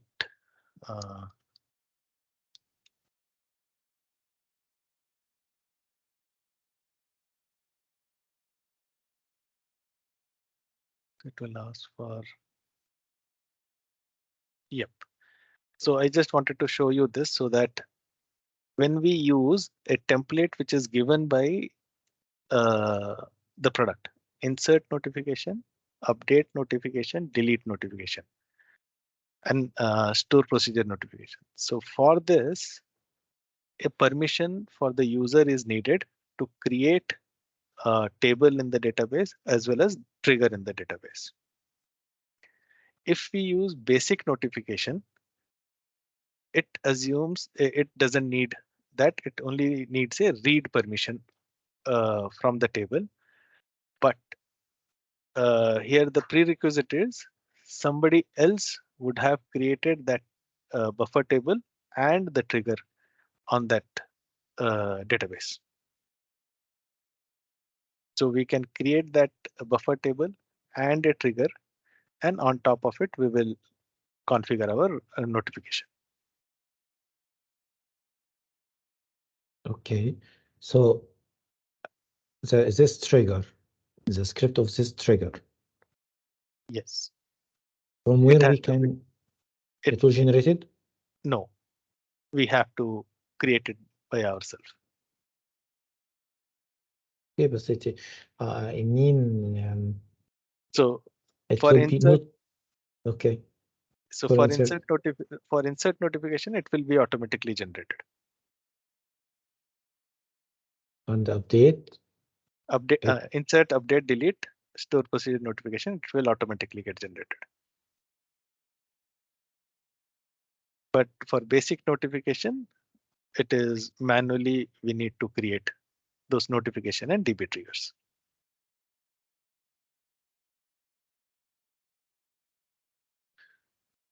So Okay. yep. So let's say I've selected insert notification, then it will ask for which connection. And another thing I will explain that. At the end, I think. Okay. So I will explain it. So what happens is the moment we configure a notification on a specific table, so it creates a document type that is a publishable document type. So that's how it is. I will just press finish. So this is the buffer tables which is created, but I have not configured which table to be pointing it out. I can come here with the connection. I can go and see what all tables are available. If I take it current thing, I will put it on source customer. I select that, and I have to say that what all things I need to retrieve from there. I do select these two because only two columns are available there. Once I have selected this, and if I save it, the moment, or not here, now it is saved. I'll see that there is one notification came into picture. Now I have to say polling interval. So this is a step which we need to give. Let's say within 5 milliseconds, I need to get that and save the settings. This enable disable gets enabled. So every 5 seconds, it will go poll the database and retrieve whatever is available in the buffer table. This enable, the moment I enable this, it will go and create the buffer table and the DB trigger in the respective database. So I'm not enabling, I have already had a notification. If I have two notifications, then I will not be able to track which is receiving it. So I have created a notification. So this is the training I created earlier, this notification. And this is, yep, this is a publish type. Yep. So this is the buffer table. Same thing, whatever I have done it there, I've chosen the same table. I've done the trigger and I've just enabled it. It has created it. So it gives me one publishable document. Now, if I come here, this notification and enable this publish event, it will start. Okay. Event type doesn't. Yeah. So once I enable that, it will start receiving the data. And means tomorrow we will cover whenever any publishable document means it publishes the document to a local environment or to JMS topic, wherever it is, and we can retrieve that by creating a trigger on top of it. So what I did, I created a trigger which will receive, which will call this my subscription notification service, another flow service, whenever this document is published. And I have just written some debug log in this. So if I run a insert customer, so now the scenario is the moment insert happens, data should be retrieved from the buffer table via notification. It will get published to a messaging layer. From messaging layer, I have configured a trigger which will subscribe that event, give it to my subscription message, and subscription message can process it as we want.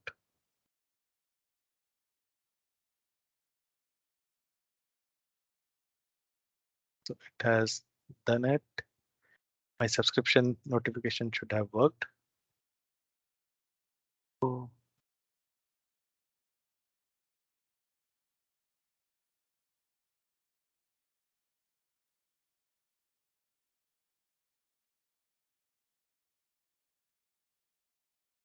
customer received the customer data. So I have just done a debug log and subscription thing is customer received, kind of. So here we can write a logic. Once that data has been received, what we want to do with the data. So if we want to convert it, whatever logics, we can use these steps and convert it. This is how the notification works. Now there are other things which we can create it. If I want to connect to a database to query or insert or update or any data in my database. So I need to create adapter service.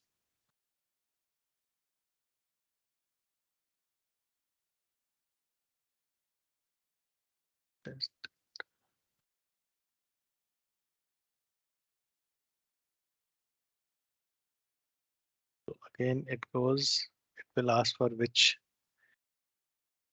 connection. And now we have these many templates which we can use it. So there is a custom SQL, means we can write our own SQL statement and run that query. We have a select, we have a update, insert, delete. Dynamic SQL means where we can pass variables into it. Then we can call a store procedure. Then store procedure with signature. This is the new one which has came in. So when we are calling the normal store procedure template, it doesn't provide me what that store procedure needs. So we have to go read the store procedure and define our input parameters and provide it. Store procedure with signature, what it does, it will go inside, reads the store procedure, what all input parameters it needs. It will give me a document type here so that I can do the mapping. The last one, execute services. It is another type of service which will get created. If any of your another flow service or any Java service wants to use the connection pool of a particular connection. So whatever connection we have made, and we want every a connection which is being made via this integration server should go via the same connection and should use the same connection pool. So then this service can be used. So I'll just select one, select SQL. Here again, it is easy.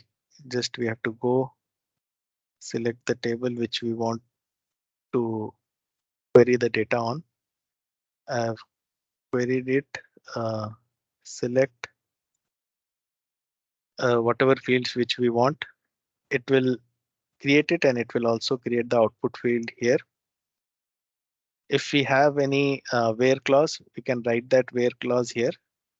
Otherwise, if I just save it, it will create my input and output document.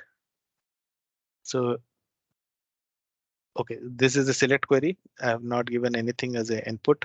If I have defined the where clause, that would have become my input. Now it is a select star kind of thing, so it will publish the results, whatever we have here. I created test adapter service. If I run this adapter service, no inputs, it will fetch me all the details what we have. I think this data I have ran that insert customer multiple times, that is being repeated. And there is no primary key kind of thing has been implemented in this table. And this select or any adapter service, what you have, you can directly drag and drop to any of your services. Let's say if I can just drag and drop and use it as a next means as just in my logic, what needs to be done with the whatever as a transformer, I can use it and build a logic around it. So this is how the adapters, every adapter, MQ adapter also, if you go, instead of polling notification, there it will be a listener concept. We listen to a queue and retrieve the data. And same way we have MQ services where we can get these services which we can create it. So based for SAP adapter, we will have BAPI calls RFC functions call, that features will be given in those adapters. But it all works in the same framework. It has the same framework. What we have is the WMART framework.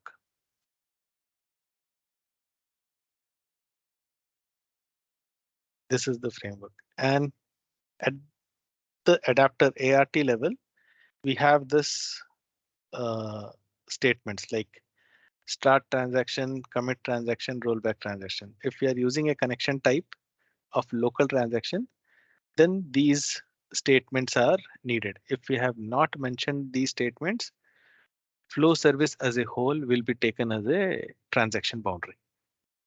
So if we define these, so then transaction boundary is defined by the developer.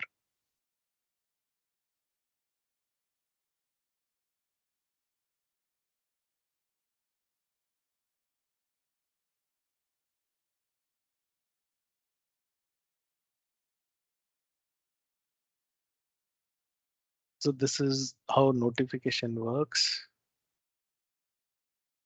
This is the database trigger which I have defined it.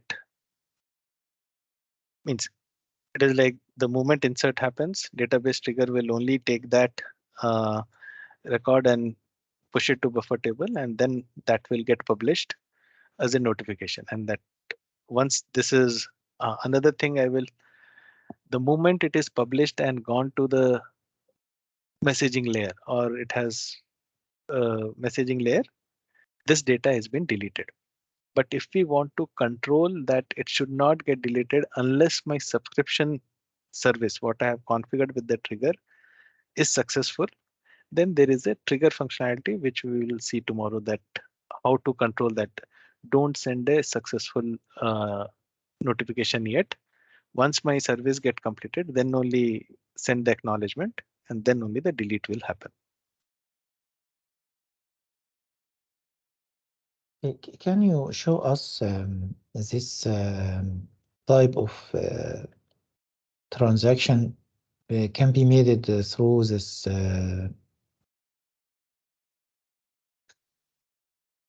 this is a select and store procedure with signatures. The last one actually I didn't get the idea how to use this. You mean that you mentioned that it is only if you are trying to use the same connection pool to consume all the service. What is the exact how can you demonstrate a scenario for this?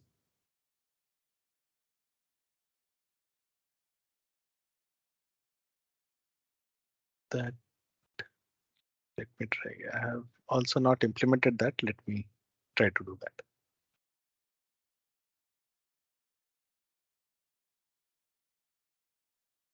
Also, we really need to share these samples with us.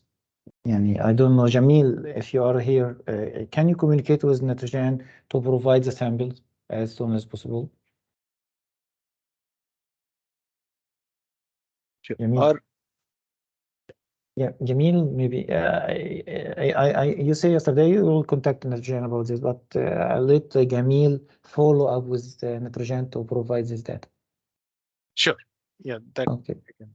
So for this execute service also, what I will do, I will just prepare one setup and can show you tomorrow. Okay. Yeah, because I have not implemented, so I will do some research and get back to you on that. Okay. Because those are the two new features which has came with the new version: the store procedure with signature and execute service. Okay.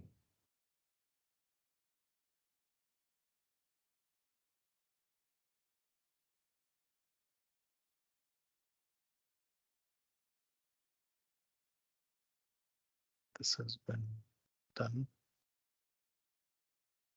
These are the templates which I have already shown. So here, like basic notification, here also it mentions that it assumes the buffer table and trigger are present in the database.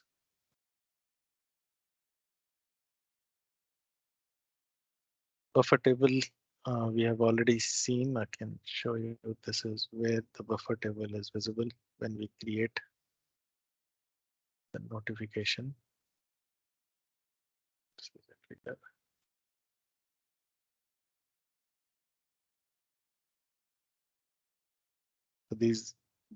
this kind of, it takes the custom name and creates a buffer table there.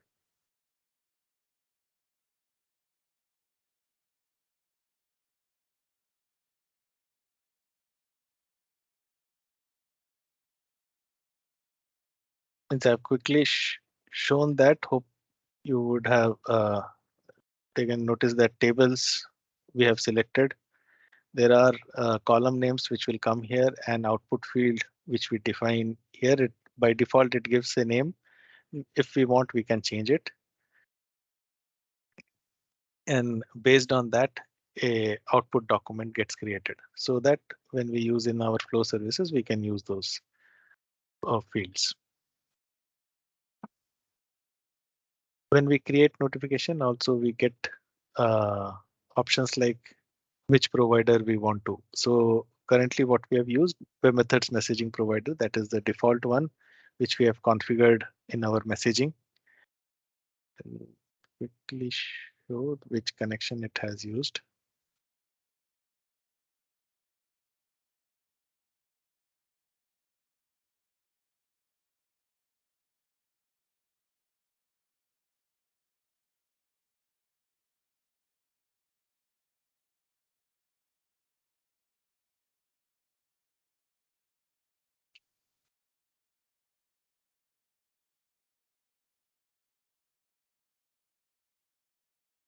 Message. So this is the connection which it has used. So this is the universal messaging which we have configured that has been used. So this connections messaging, tomorrow we'll get into details. So I'm just showing it. There is a messaging area where we can have connections being defined, JNDI connections, and those we can configure. Okay, type. In some cases, when you are using a set of store procedure inside applications, there is a data type. It is named table, and we should passing a set of data, rows of data in a single parameter. How we can map this? How the integration server can define all data types related to the input based on the which it is the store procedure with signature. How can we detect this data type and how it will convert try to map it? Yeah, data type as table or array is not supported. Okay, so if we need to consume this store procedure, there is an what is workaround about this, or it is totally not supported from integration server? Means it will be like we need to have a job inside the database, and we can call that triggering point can be done from integration server. But when we are using a store procedure which needs a store procedure template which has an array as an input, it is not supported. Only I have to check if with signature it is supported or not. Let me quickly check that.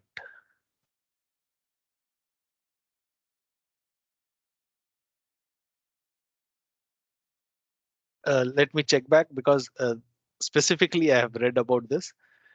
This array type and table is not supported with store procedure with tables. So signature, I will just store procedure with signature. I will just confirm that will it support or not. But if it is not supported, then only our adapter can be used to trigger some script inside the database, and that script needs to handle that.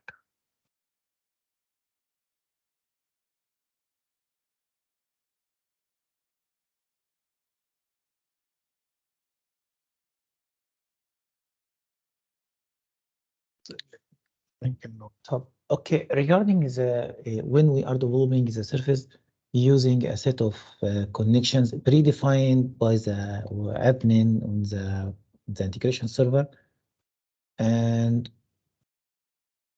we need to move this from development to production to or staging to production. The deployment package, it will include all resources, even the references to this connection string. And if it does not exist, it will refuse to be installed or to be installed with an error related to missing some dependency related to these connections. It will detect there is a connection and the dependency on an adapter. Yes. So how it happens is in development environment, admin would have created the connection and developer would have used that connection and written a service. While doing a deployment, we take both connection and services together and we can deploy it. Okay, And so when, it can be exported from the project yes, in the adapters and in the configuration. Because you Yeah. know most of the environment, the development, it is responsibility for the developer. Even the state testing, staging, only the production, it is responsibility for the admins only. So there it should be there is a deployment documentation, also a process to export all configuration related to the service, even automated or in manual. So correct. So it is not manual, it can be automated. So connections, not a problem because this gets stored in one of the package only and package deployment is possible. yes, but this is a And setting it to change it from staging to production, and he so need that, to modify before they redeploy again, right? no, so there is a in WM deployer, when you do a means variable substitution mechanism is there. Mhm. So let me, will I be able to show that? Let me try that. So I have done configured this.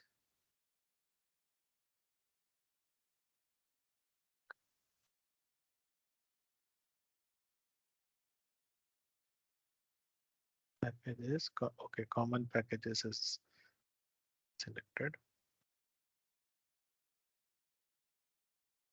If I go inside,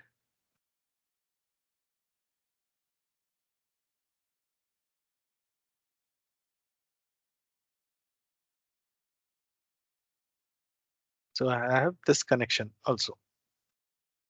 So if I select this connection, or I will select the whole package itself, then do a build.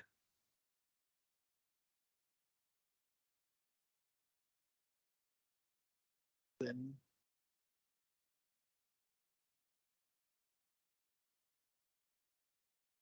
I'm just adding the same server, just, and I can do my this import variable substitution or configure my build as not this export variable substitution. If I export this, it has exported the variable. So I can use this facility to change the parameters. Mhm. So it provides me a file, and that file, if I change it for staging environment, different connection parameters, for production, different parameters. So while configuring my pipeline, the moment this step comes in, we write a statement to import variable substitution based on the environment. And Okay. it take that those variables and deploy it with the new staging based on environment variable, whatever the values are, it will do that. So Okay. that can be done. So this is mostly we used this import variable substitution and do that.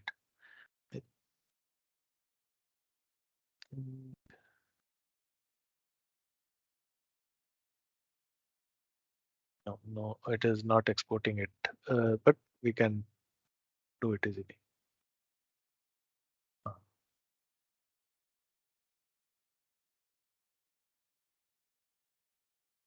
Configure by asset, and now my asset is this adapter connection. Now I can change. So Yeah. this is right now This is the normal one, which came as a means source thing. Now the target system, I can define it. And I can save the substitution, and with the new values, I can deploy it.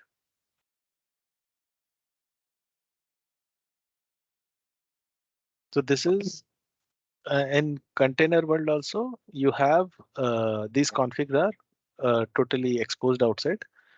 There also, it is based on the config parameters, we can change it.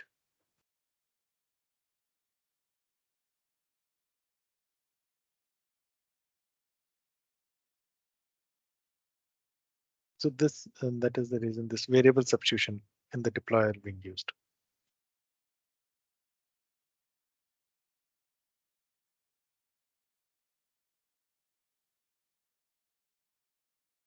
Any other scenarios?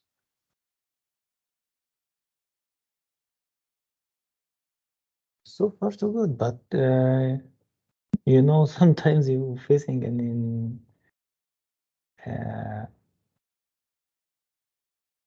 problems with the database, especially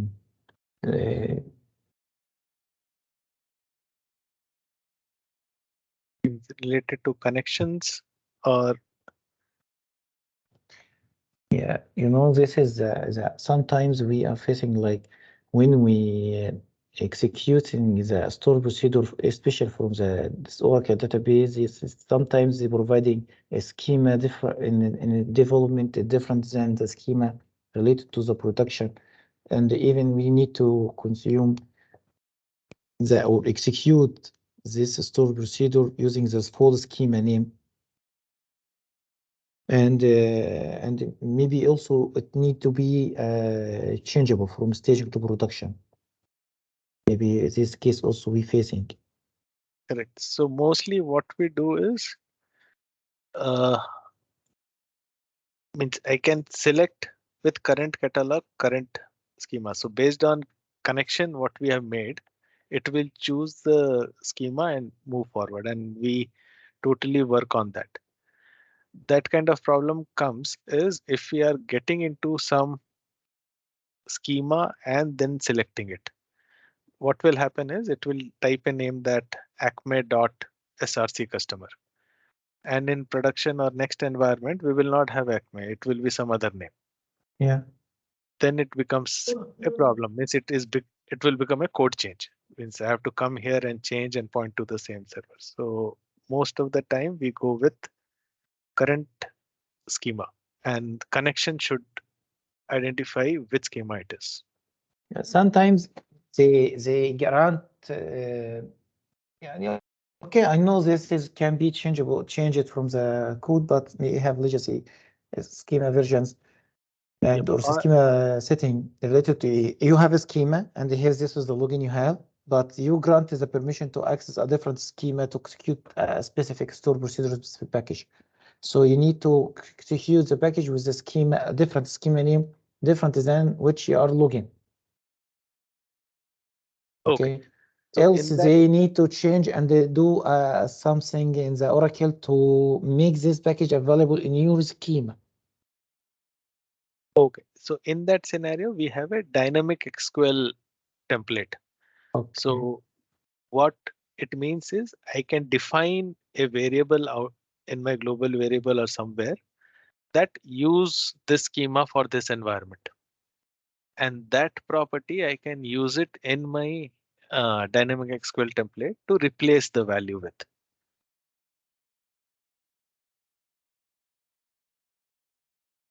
So that is how we just means parameterize the schema itself and bring it out.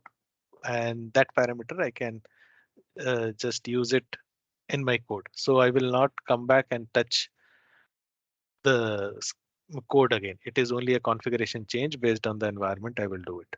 And for global variable also, you have a variable substitution while deployment. Based on the environment, you just change it.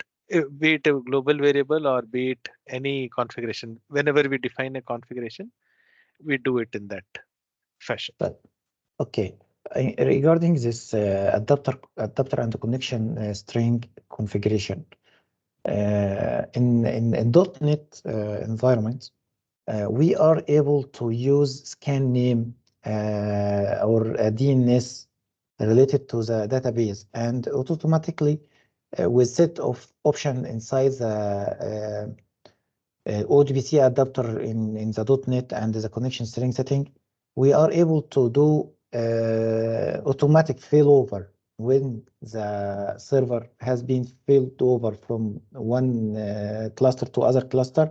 We don't need to change anything. We just the same connection string, and we still able to connect to the new instance of SQL. I don't know in Java, or because the platform is built of Java, right? Yes. Or all runtime is built on Java. I don't know if it is this is features it is automatically applied inside in this runtime or not, because maybe in all the .NET code we need to add a specific parameters to the connection string to allow the old ODBC connection to able to do this. In new .NET ODBC, it is automatically, you don't need to mention any configuration. So what is happening here Yeah, let's check. for SQL or for Oracle, both of them? Yep. So I'm just checking. So there, where I have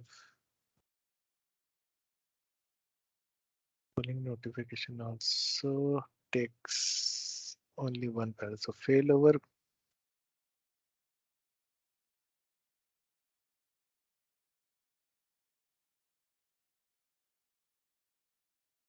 Or Failover this is, configuration should be by the code. And if there is something wrong, use this connection. If this says would not work, use this connection.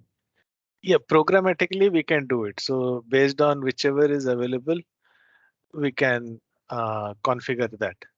So it might be a ping kind of thing. We just check the connection and then use that connection and move forward. But multiple connections will get created here. I'm just looking for if there is a failover. I think I've not seen in JDBC. I think in M2 there was.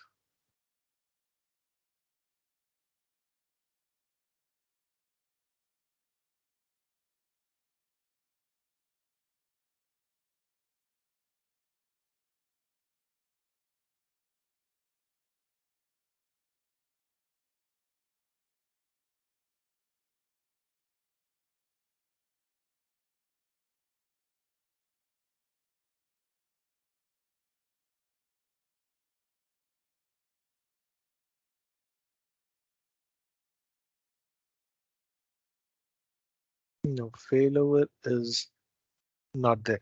Means it is like one database is down and then yep, I remember.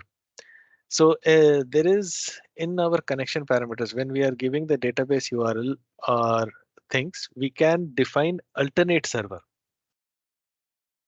So in the single URL, I have I can mention about multiple servers into it, but the URL becomes like the primary server and then alternate server which it needs to ping. So whenever first server is not getting connected, it will try to connect the alternate server what we have mentioned it. So it is not like integration server property. It is a Java thing. So if you can search around the alternate server in JDBC URL, there is a format how to connect to other servers. Yes, because I saw the connection or created the connection of adapters. It is only select the host, select the port, user, passwords, And other properties is used for those kind of things. If I provide the full URL in the other properties, it will take it from there.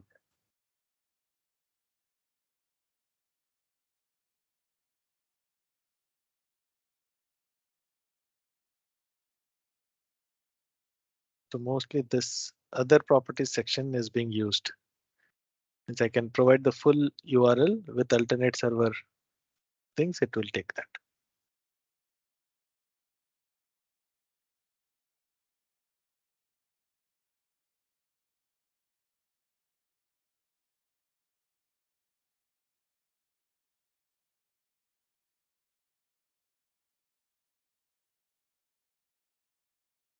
Yeah, failover I have, I think with broker, it is with the messaging layer we had, like if you have multiple things, there was a configuration given. In this database connection, it is the other properties where we mentioned the alternate server.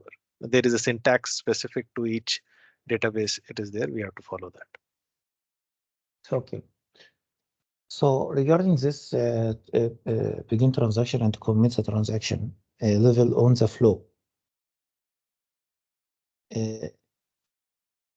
If inside the flow, even if we are consuming a subset flow or external flow from this flow, it will apply the transaction on the subset flow also, or in any connection inside the flow itself. So when we have defined the start and commit, means it is just a flow service kind of thing. WMART, yeah. So this is start transaction and commit transaction. Anything in between means what we will see mostly it is like a adapter service we would have called in between. And that But becomes يعني if we يعني if there is a external flow which it is also making inside this is adapter call to set a database, it will also try to control the data inserted and modified inside this external flow. It will Yes. be in the same context. Even it is in the second one, it is also contains some start transaction and commit transaction. Yes. Okay. So when we are using local connection, same database we are focusing, and start and commit is for that same database. If there are multiple different database, means just like that insert happening in database 1, second insert is happening in database 2, and third insert happening in database 3. XA transaction will still control the transaction boundary for all the 3 databases.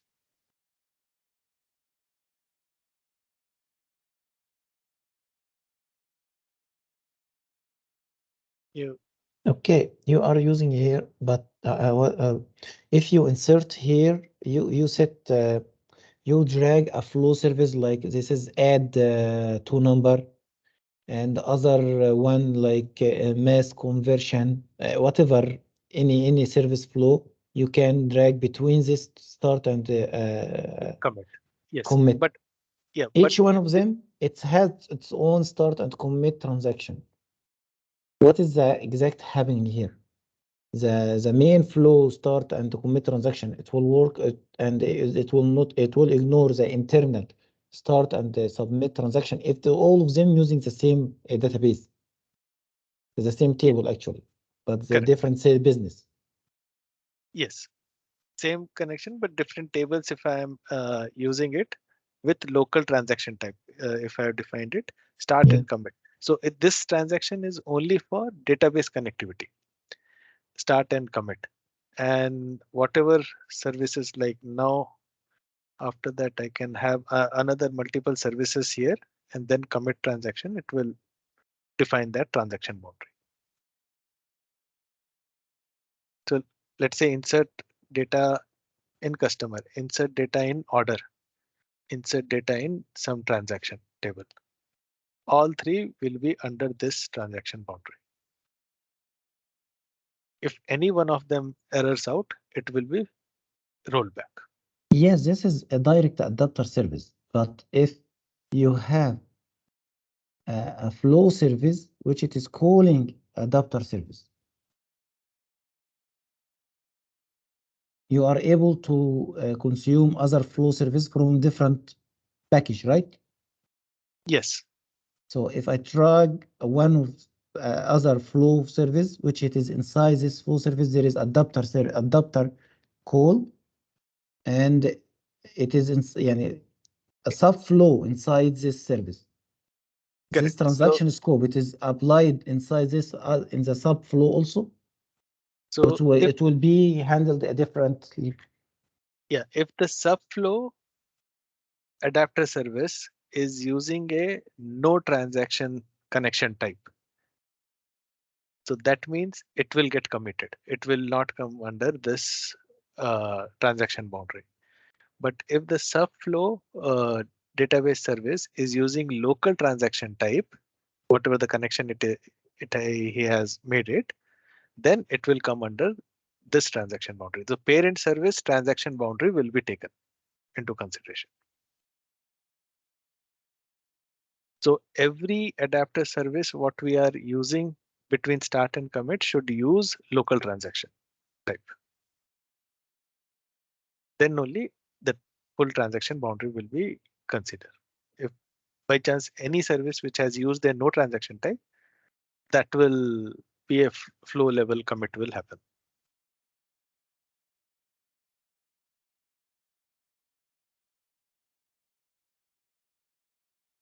Hope I have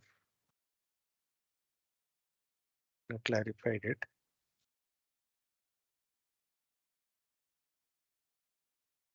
Did you get? Yes, I get it, but maybe I need to practice on this to make Correct. sure I get the idea correctly. So one thing we have to keep in mind, whenever this start and commit rollback we are using it, every adapter service need to use local transaction. No one should be using means that no transaction type should not be used. Otherwise, it will we will not achieve what we want to achieve from there. Okay, from performance perspective here. Yep.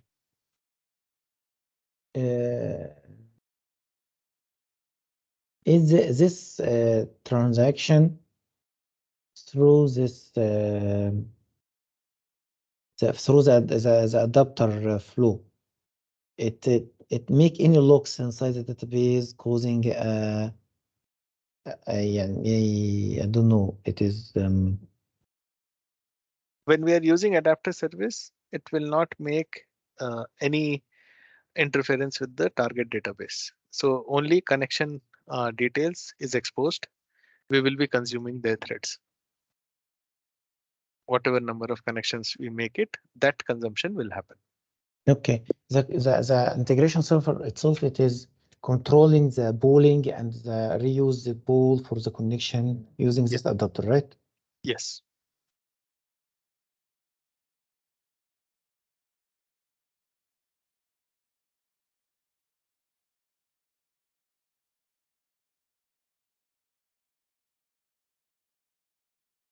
So whole connection pooling has been handled by integration server.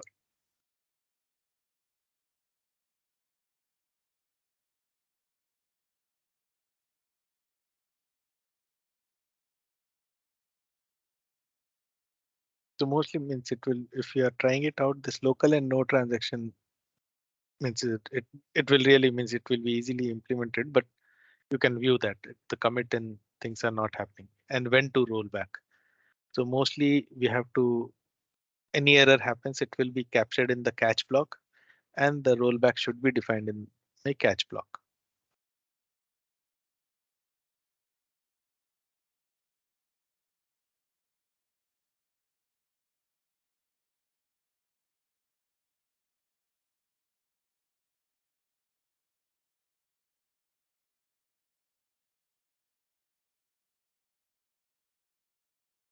I think from adapter and web service perspective, and I think the check-in, checkout, three topics we have covered it. And means from means if adapter, if there are any questions, we will first cover that. From check-in, checkout perspective, I just want to raise one thing and then we can discuss on that.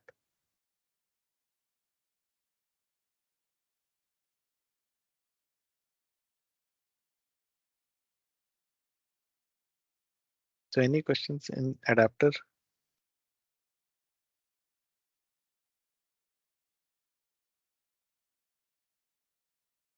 If not, I will just give tell you the scenario what normally you will face problem with check-in, check-out, and how to come out with it. So what happens is every individual when it is working, he will create its own local repository, bring the servers means packages to his and work on top of it. And if you are connecting to a single branch in Git means it is same like trunk-based development what we are doing in SVN. If two developers working on the same package, and now whoever will push first, his package will go to the Git repository. Second person, when he tries to push his code, it will not get inside. It will throw an error stating that you are not in the right version. So you have to merge your code. So what happens is now means the second developer has to fetch the code again, do the changes again on top of that code, and then push it. So there is no auto merging capability that it will go and merge if we are working in same service, like test environment variable, the developer 1 is also working and developer 2 is also working. So there is no auto merging at this level. But in the same package, if we are working in different services, like developer 1 is working on one, another developer is working in another service, then auto merge is possible. So you will not face any issues. So in practice means we can have a thing like one service should be owned by one developer so that this issues you don't get it frequently. So that is one area. Another thing is I just to see this feature you can use it if you are making any changes or what is compare with. It is almost same, no difference. Okay, so you can compare your flow services with the Can you do version. this step again? I just missed this one. Compare. Okay, demo is just now I have published. Let me see.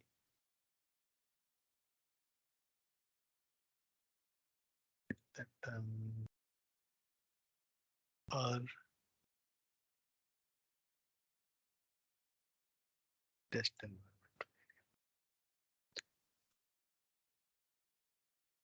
Compare with previous, no previous revision exist. Okay.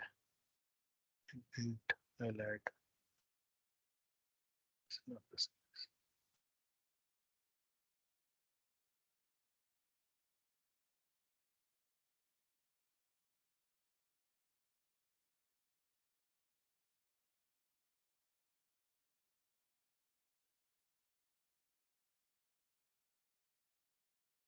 And then to compare. Can I compare this guy?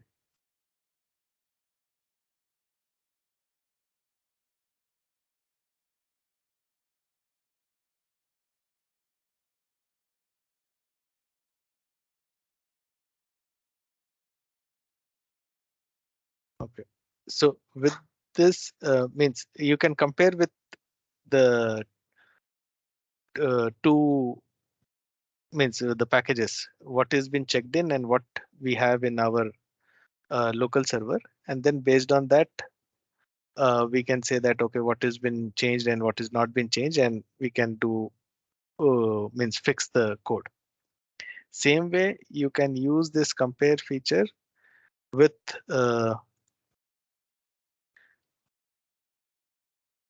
here only means revisions it is showing. If I have multiple servers, I can compare with that. So different servers also I can compare the code, and it will show side by side what is Okay, other server is available.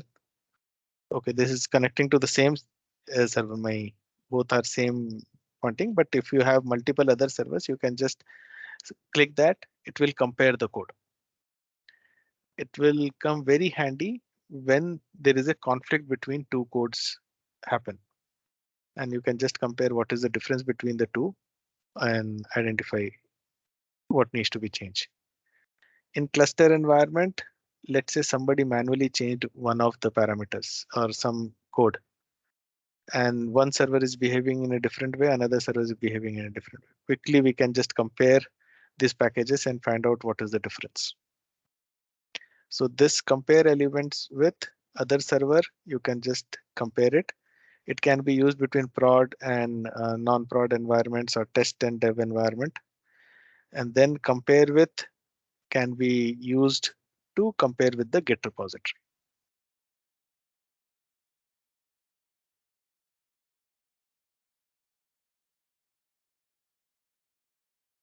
So this is one thought I will tell you. This will come handy.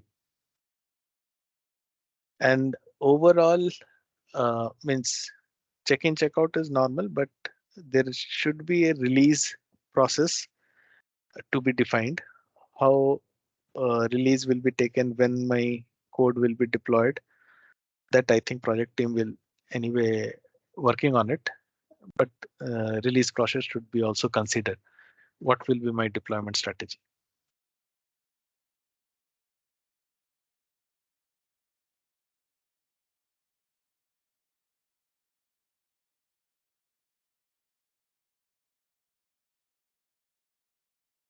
Yep, I think that's it. Any other questions we have?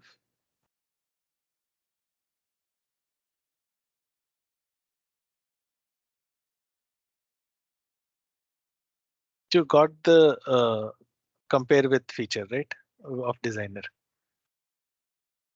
We can compare the package between the servers and with the revisions in the Git.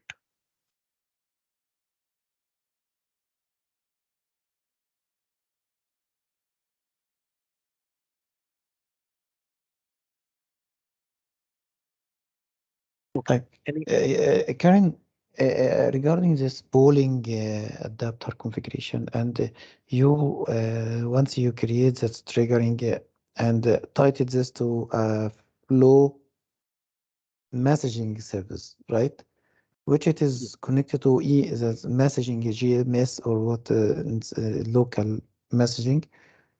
Are we able to connect it directly, the feedback of this notification direct to any flow service, or only it should be handled by the messaging? It will be handled by the messaging. This is the only way, but this is, I don't mean this is the practice or the best practice. It is only allow you to connect to publish message. That's it. Yes. But if you see in MQ adapter, there is a listener configuration where we can directly, without publishing, connect it to my flow services. There is that feature is available. Here, I think it is directly publishing the document. And that was it's a local publish, or it is a JMS, third-party JMS, anything which we can use it.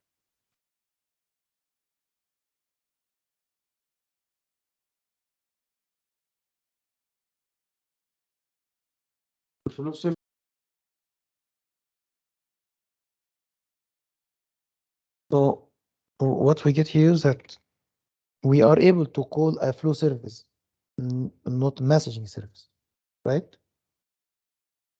Or we still not at the same page here?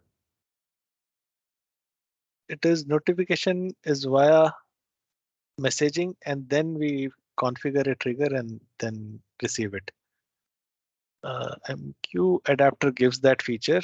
JDBC adapter, let me confirm it. This is what I mean. This is the only way to configure this triggering. It is through Q adapters. That's it. Yes, or means Publish let me code. check if there are any ways. I'm thinking in basic notification or somewhere I can directly call the service. Let me check that which template if I use and call the service is possible or not. Direct service call for notification. I will check it and confirm you tomorrow. Oh, With the templates, it is notification way, but I still doubt about basic notification.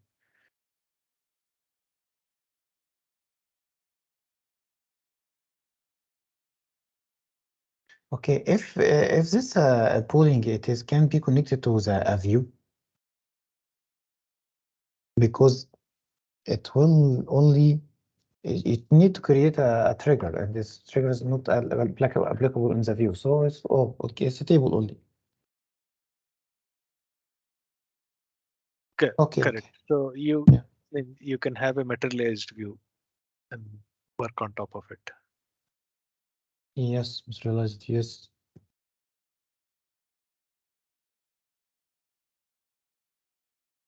Okay.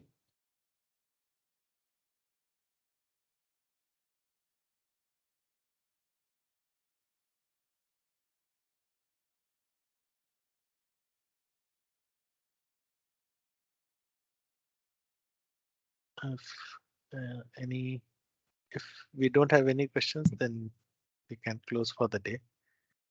No, but we are only just we need these samples.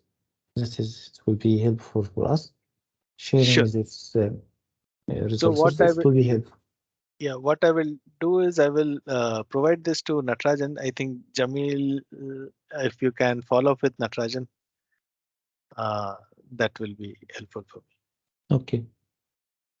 Sorry, guys. What's the needed information?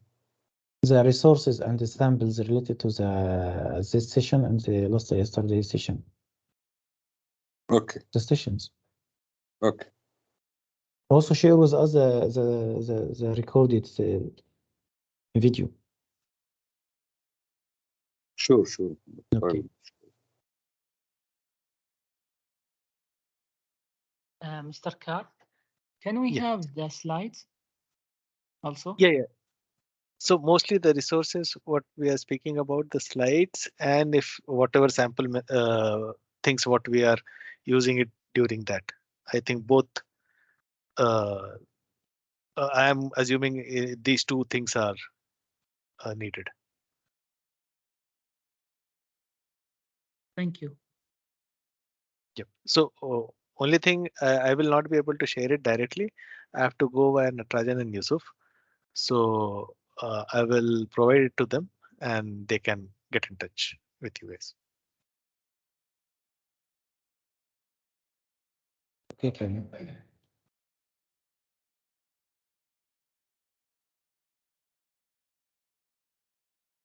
Okay, so that's it for today training.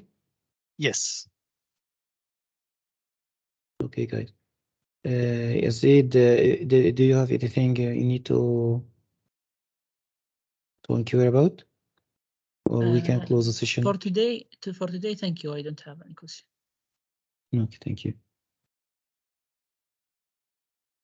Okay. Okay, Thank you. Yeah. Thanks a lot.